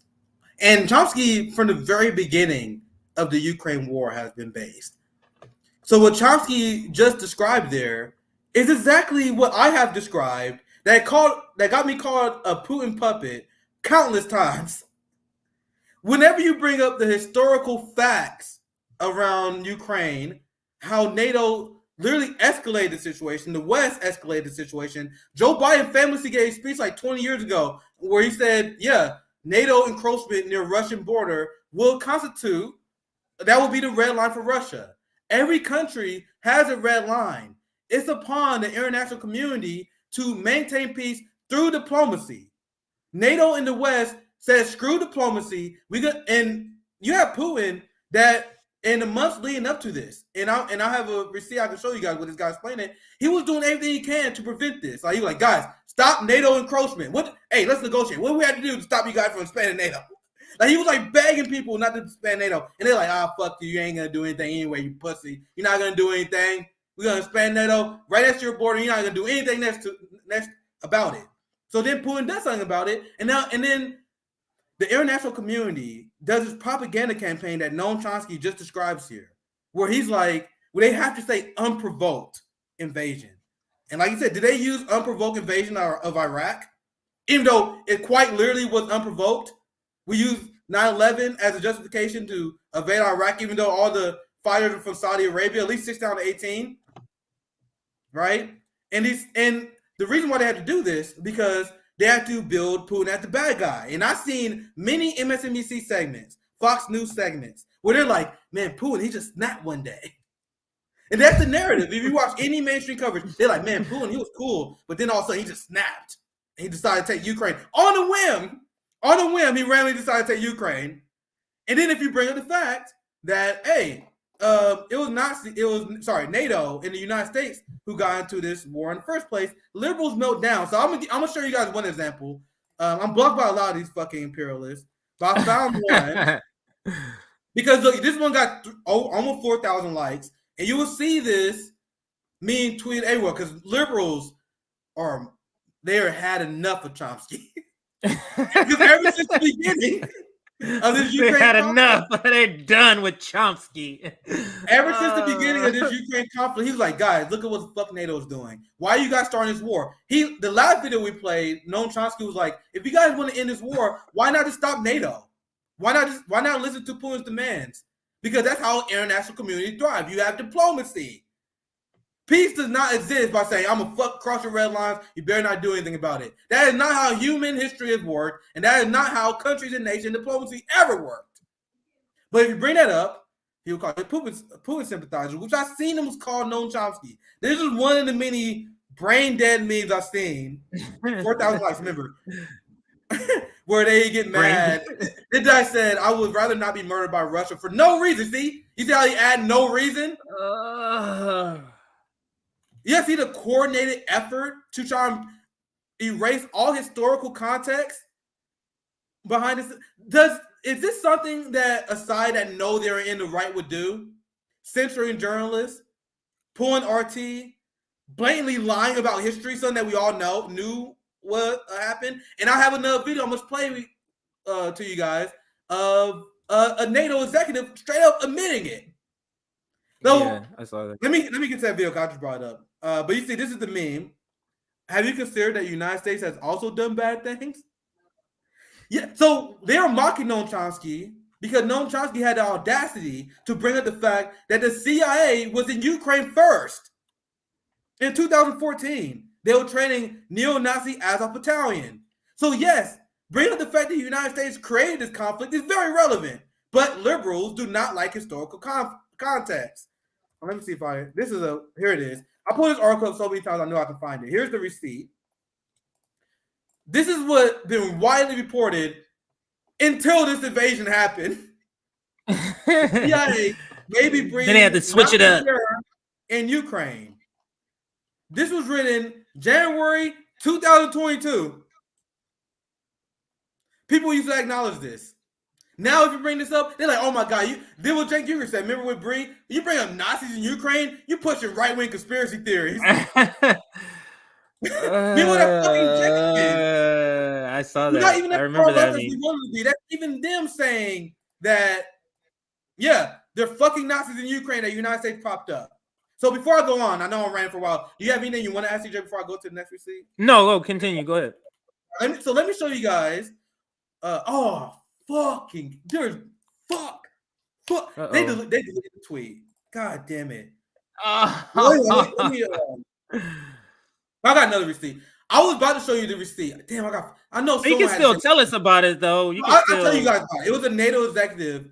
You know when they have these when capitalists talk to each other, like when capitalists talk to each other at Davos, for example. Whenever they are having the capitalist meetings, they will say shit they will never say in open in to ordinary people. So they had like this national security conference, and you had this NATO, you had NATO. The NATO executive was like, yeah, we decided to prop up Ukrainian resistance fighters to fight against growing Russian. Like he literally just talking about it as not mouth. Like, yeah, we decided to arm rebels in Ukraine, and he just talking about it. NATO decided we needed Ukraine to join NATO because the way that Russia and China were growing their influence is crazy, man. So I feel like we decided to go into Ukraine, prop up a resistance that is anti. Like he's just talking about it. But if you bring that up, if you bring that up, you're a Russian sympathizer apparently, right? But anyway, let's I'm gonna go to the other receipt. Damn, I'm mad that was deleted. I literally just pulled that today. Wonder who took it down. Twitter probably like, bro, take this fucking shit down. I was gonna say, you think they did, or you think it's probably you thinking probably Twitter probably took that shit down. I don't know, man. Or maybe they did. Maybe I believe anything. That like capitalists are willing to do anything. So let me show you this other receipt I have. I think this also wraps the segment up. Let's go to this one. This is by Michael Tracy. Good report. He does good on the Ukraine war. And this discuss how the West knew this was going to happen. So when anyone pretends that it's anything different, that there was no reason, that it was unprovoked, here are Michael Tracy reports. In 1998, a group of prominent senators led by Daniel Patrick Moynihan, I will not say that, opposed NATO expansion in stark terms, warning about the risk of nuclear war. In 1998, the main proponent in the Senate was Joe Biden. And then they lost that debate. So they had these debates. They was like, we can't expand NATO because the threat of nuclear war is so great, it's not worth it. It's better to have Ukraine and Eastern Europe as a neutralized bloc that separates the West from Russia. That is what everyone was saying in the late 90s and early 2000s. Remember when Barack Obama attacked Mitt Romney during their debate? Like, why are you being anti-Russian? Like, this is not the Cold War. Because they used to warn against nuclear holocaust. And you want to know who else used to do that? He's doing this shit. You love this. You want to know who one of the leading people that was having that debate? Bernie Sanders. Bernie Sanders in 1997, he said, Russia clearly perceives the expansion of NATO will be an aggressive, wholly unjustifiable move by the United States. God damn, I miss young Bernie Sanders. Yes. Now he's just biting. He's just voting NATO money. Now he's like, I'm down for that. I'm NATO left now. I'm the NATO left of it. We got to expand the capitalist empire. Anyone who, like, you can't say the Squad is a left organization. You can't say Bernie Sanders is a left organization. You can't say Sweden, that whole thing, Social Democrats, where you pretend that Sweden and Finland are socialist countries. That's done. You can't be a socialist country if you join the largest capitalist imperial force known to man, which Lenin described. Imperialism is the highest stage of capitalism. Sweden and Finland joined them, which is why I always warned you guys about social democrats. So Bernie, he used to call this out. He said, since the Cold War is over, why are we provoking Russia? That was when Bernie Sanders was more willing to call out at least the global elite. I think at this point he already has on a few things. But in 1997, at least you want to call this out. Now he full cuck. He's full NATO cuck. He's full cuck of imperialism. He used to call this out. Now he's like, I'm Biden, bro. Think we're gonna be all right. He don't give a fuck anymore. So I'm pulling this up. You see quotes from Rand Paul. This is a great thread by Michael Tracy highlighting all the people who understood what NATO expansion means. And then Noam Chomsky comes out and said this again. And the liberal class is like, this motherfucking Noam Chomsky, man. He's a Russian sympathizer. He never will criticize Russia. So I think we provide a lot of receipts. And there's a lot of lefties. I know it, CJ. A lot of lefties are now starting to call out Ukraine. Maybe I shouldn't use the term lefty. Maybe I should call them TYT left. The reformer, the NATO left. The NATO left. The Voss left. The people who they are now starting like, yo, what's up with this Ukraine aid shit? And the same thing with the Iraq war. Remember how the Iraq war, you have people like Tucker Carlson who pretends he didn't support the Iraq war, but he did. You had Donald Trump who pretended he didn't support the Iraq war, but he did. In 10 years, you're going to have the entirety of the quote-unquote progressive left, the liberal class, who was all down for Ukraine aid, Ukraine weapons, they're gonna be like, "Oh man, we were tricked, man. I wasn't down for it either, man. I was calling it out." Yeah, they're gonna be sounding just like the people of the Iraq War. Yep. Write it down. Write down. RBN got it right immediately. RBN got it right immediately. Jackson Hinkle got it right immediately. Jimmy Dore got it right. There was a small segment on the left that got this shit right immediately. Then everyone fell for warmongering propaganda. And it was like living in through the Iraq War again. The same way they got people to support the war on terror because they strummed up a villain. They look at Saddam Hussein. The same way they do that, they're like, look at Vladimir Putin. And then people after years after the war on terror, they was like, fuck, I can't believe I fell for that shit. Then it happened again, and they fell for it again. So I think there's a lesson. Everyone is an anti-imperialist until the propaganda starts, right? Everyone's against the U.S. empire until the media gives you a bad guy to fight against. And all of a sudden, oh shit, I'm not going to question the media because Putin is a bad guy, right? It's the whole concept of bad good is what they have to get the American people to believe in. This is why it's so prevalent in all of our media, from movie to TVs. They have to get people to believe that. I'll read that. The Gray Zone got it right as well. That's from Grant Hill. That's not the Grant Hill that plays basketball, is it? That's not Grant Hill that plays basketball. Yeah, that's Aaron. Maybe it is. Aaron Martin. He's been doing good work on Ukraine too.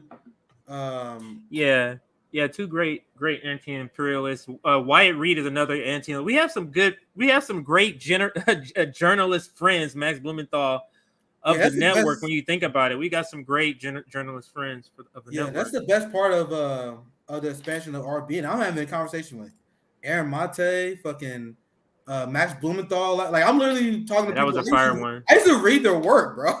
That's super wild. Like having a conversation with Dr. Joe Stein when I voted for her in 2016. That's super. That's super trippy. Yeah, that's trippy right there. If you guys like having conversations, I always tell you guys, like, if you guys like, I think we should have more independent media. We need more a multi-pronged attack against the propaganda that capitalists hitting us at. If anything, you guys will just enjoy the conversation. So I love the community that we built, especially through the Anti-Imperialist Summit. Like Danny, the Gray Zone boys, you guys see all the time on here.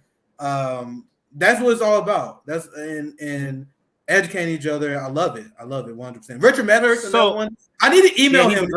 We got Richard. We got to have him back on. We haven't had him on in a while. Apparently, you can get him. You can get him if you email him, but it's super hard. Like Richard is super hard to get. But he was on our show before. I love his work too. Maybe in the next big anti-imperialist panel, I might try to get him on. But anything else you got? I think. Let me just make an announcement because we've come to the end of the stream. So let's just do our announcement next. If there are any other super chats, but we finally have a date for our next summit. So, the second annual General Strike Summit is upon us. And this year, we're calling it a activist summit because we're going to be putting together a bunch of activists. And so the date is announced. We had a meeting yesterday in order to come up with the date. So the date, October, it's the third weekend of October. So almost 2 months away. And we're going to be, so if you're an activist, or you know of an activist, have that activist email us. And let me find the email. So have them email us. But in the email, let me change this here. You're going to put activist in the subject line. I'm sorry. You're going to put activist summit in the subject line. Here is our email right here. So if you're interested in being in a summit, you're an activist, any type of activist. We're talking about trans activists, LGBT rights, anti-war activists, climate activists, Black Lives Matter activists, abolitionists, police state abolitionists, whatever it is. Any activist, city activists, you protest your local city council a lot. Email us. In the subject line, put activist summit so we can add you or get you on to the summit. And again, we're here. Go ahead, Nick. I don't know if I'll put this up. We got a few more super chats I saw. Okay, man. Let's just address those real quick before we wrap up. Let's see. I left off right here. Will RBN cover Vanguard sipping for breaking point? I think we said probably not. What did To they be sue? They did something new. Something happened with Breaking Well, Point? I know just because I subscribe to Vanguard, they really like Kyle Kalinske, and that's like that was one of the things with the Aaron Mate, and like you guys, they were super mean to Aaron Mate, but they had Ryan Grimm, Kyle Kalinske who said the Ukraine war is as bad as the Iraq invasion. This motherfucker said Russia engaged in military operations with their neighbor to liberate ethnic Russians who asked for it is the same as the United States flying across an ocean and killing a massive amount of people who did not do the crime that the United States accused them of supporting the 9/11. That's not even remotely the same thing. There's no broken treaty. Did Iraq break a treaty with the United States? Is there any history? Like Ukraine and Russia had a history that goes centuries. Families who crossed the Russian-Ukraine border, Like literally. It goes back to Lenin. It goes back to Lenin as he's talking about it. Literally old. Do you know what the liberal media never talk about because it ruins the narrative? Do you guys know Putin gave, all the ethnic Russians that want him to liberate the Donbass and the people who are complaining that the Nazis are shelling Russian speakers? They wanted Putin to liberate them, and then Russia gave them Russian citizenship, the ones who didn't have it. So they were like, all right, we want to do this operation. NATO expands your territory, destroy your sovereignty. The United States destroy your sovereignty. Here, welcome to Russia. Did we invade Iraq, kill 2.4 million people, and they're like, hey, sorry, guys, we destroy your infrastructure. You guys are welcome. No. And I would love to have Kyle Kalinske on I would press him. Like, I would love for you to explain to me how the Ukraine invasion is just like the Iraq invasion that killed 2 million people, that forever destabilized the region. But they had him on, they kissed up to him. They had Vosh on, they kissed up to him. But then they mean to Aaron Mate? That was kind of fucked up.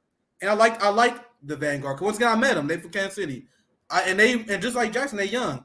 I don't think we should be canceling anyone. But just to address this question, I probably won't cover it. Because we don't have to agree on our stance on breaking points. I don't think that's that important. We don't like them, but I don't think that's stream worthy, if I'm going to be real. Thank you for $20. Kelly. That's a super sticker. Sorry. Thank you for the support and solidarity, my friend. Last two. F. Jackson fans, National Socialist is the honest label of Patriot Socialist. Do you know what he's saying there? F. Jackson fans, National Socialist is the honest label of Patriot Socialist. Oh, well, he's trying to say they should be called Nationalist Socialists, and that's the honest. He's like they just changed the name. He's just saying they changed the name from National Socialist because it's a bad nationalist has a bad connotation. See, the thing is, like, there's some patriotic socialists I know they about to be furious at me. I wouldn't even go. I told you, I think this is a small dude. I wouldn't call them National Socialists just because we disagree with us on this issue, and that's why I think it's something worth talking about, but not at large of a disagreement. I'll call them a fucking Nazi, right? And I do see people do that. I see people that's more on my side that not patriotic to this country. They will say, "Oh, Jackson Haas, these people are fucking Nazis because they are patriotic." Now you guys are going way too far. I feel like there's a nice little middle ground that we can reach. So thank you for the $5, but I do have to put back on there just a little bit. Thank you for the $5, Johnny Blaze. Thank you for $5. All these leftists who argue with each other on YouTube and Twitter need to get out in the same room with each other in real life and hash this out. You mean like with hash? Right? No, we don't. No, we don't need to hash this out. I would go all the way up until they need to get in a car and go out to the community and do some outreach is what I would say in real life, not necessarily hash out what like this, the whole debate culture. I'm just not into these. Let me just talk like, let's get together with Jackson. Let's go do some mutual aid work. Let's go do that. You know what I'm saying? Like, okay, let's do that. So, but go ahead. Yeah. What's that? Like I said, I just wish you motherfuckers got feelings, man. Any like disagreements on these issues don't mean we try to cancel people. That's what we're reteaching, we're reprogramming people that are in this conditioning, thinking that this is how it's supposed to be. So all of this pushback we're giving about debating and all this is because we're having to reprogram people into understanding politics and discussions don't have to be like this. They don't. So go ahead, Nick. Thank you for the last super chat. I think you guys been on fire today. We got a ton of super chats. Thank you for the $5. Dissonant Rage. Eddie killed it. He was on JB. He was on JB show yesterday. Yeah, I saw that. Or part of it I saw. Yeah, Nick and Eddie Liger should trade lessons on anime and wrestling. But I could tell looking at that motherfucker, I'm like, bro, that motherfucker, I didn't know he was a wrestler, but now you tell me he's a wrestler. That doesn't surprise me. I can spot a wrestler. And we need grapple one day. I used to grapple. That what rolling means. That's the martial art term. I used to roll with the wrestlers at UCM all the time. We had our old martial art club. We had this dude. He used to train with Eddie Bravo. He got a black belt under John Jock Machado, and I used to do jiu-jitsu with him. He used to beat my ass every goddamn day. But after training with him, I would roll with wrestlers who don't know basic jiu-jitsu positioning. Woo, sweep, armbar, sweep. They very strong, but there's a different level. I would love to roll with Eddie though. Wrestlers are like, that's a great, like, if you have a kid and you want your kid to get in martial arts, get that motherfucker into wrestling. Let me say, like, the hip movement, the speed, the agility, the conditioning, train at a young age, that transitions to other martial arts in such an incredible way. Like wrestlers, I learned, like as a coach, as someone who used to teach people boxing, wrestlers, they really good at picking that shit up. So maybe me and Eddie will train one day. Last super chat. We keep getting them right when we about to wrap up. Last one of the day. Just a warning. Last one. Thank you for the $5. LMG. Jackson is a blatant revisionist in the need of a reality check. So I see a lot of common people like they love Jackson, they hate Jackson. I feel like we wasn't strongly on either one. But anyway, Jackson is a blatant revisionist in need of a reality check, but doesn't it follow his patriotism is in opposition to the American ruling class? Sorry, I'm seeing comments. People are Jackson fans are on Twitter saying stuff. I just read it. Sorry. Man, I gotta have a martial art plan. I see y'all talking on the chat about martial arts. I gotta talk about that. But anyway, I don't know what they say on Twitter. It should be fun. It should be fun. Yeah, it's the debaters anybody who comes in as a defender, swooping in, playing Captain Save 'em. It's very funny to me. It's very funny to me that Jackson Hinkle can debate his own. He does very well debating. He doesn't need anybody's help or defense. Like, he is A-okay. If you don't believe it, go watch him debate Sam Cedar and see how he dismantles him. So he's A-okay. He doesn't need any of your defenses. He doesn't need any of your Captain Save 'em. He doesn't need that, people. So that's all I got. If we're done with the super chats, just make sure you like the stream on your way out. Last time I checked, it was over 600. It was like 615. So maybe we can get to 630. Make sure you share this tomorrow. RBN live. I think we're gonna have an RBN live tomorrow. And then, you have anything planned? Any other guest that you want to shout out this week that you're gonna have? Are you working on anyone? Unfortunately, last week I had to reschedule with Misty, but she should be back on Wednesday. And there's another guest. I was wondering what happened to that stream. We had to reschedule. So that's gonna be this Wednesday instead. And then I'm about to kick myself. Well, there's another guest. Let's say there's a guest now to come up. You forgot. Anyway, a lot of great content coming up. So make sure you guys like, subscribe, and all that stuff. So. All right, so we're going to go ahead and end it here. We're going to end with a historical video. So let's see which one we want to go with. Actually, let's end with this cartoon who's talking about woke politics. And it's a very, very good sort of synopsis. It's short, but it's a very good video to show kids if you're trying to bring them along slowly. Anyway, that's not the one that popped up, but I like this video anyway, so I'm going to play this video. So it's the same one that we started out with. I'm going to end with. I like it that much. So let's play it again. Hang on a second here. And this is Huey Newton. For those that may not have seen the intro video, it was of Huey Newton speaking about violence. So let's listen to Huey on our way out. The stream will end after he speaks in...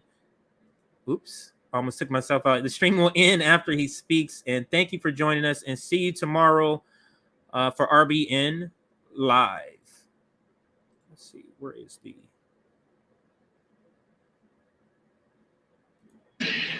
First of all, our position on guns and violence in general, on war in general, is one of being against war and being against violence. And this is not a changed position. If it seems in contradiction to some of my earlier statements, simply because people have not understood what I was saying in the first place.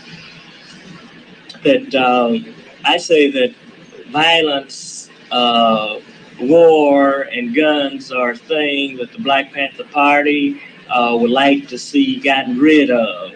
That we absolutely are against people killing each other and committing violence on each other.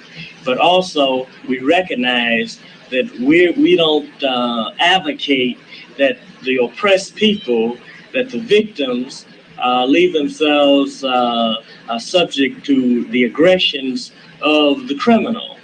And these are the people who are forcing us to a state of subjugation and keeping us in a state of slavery. And this is the people all over the world.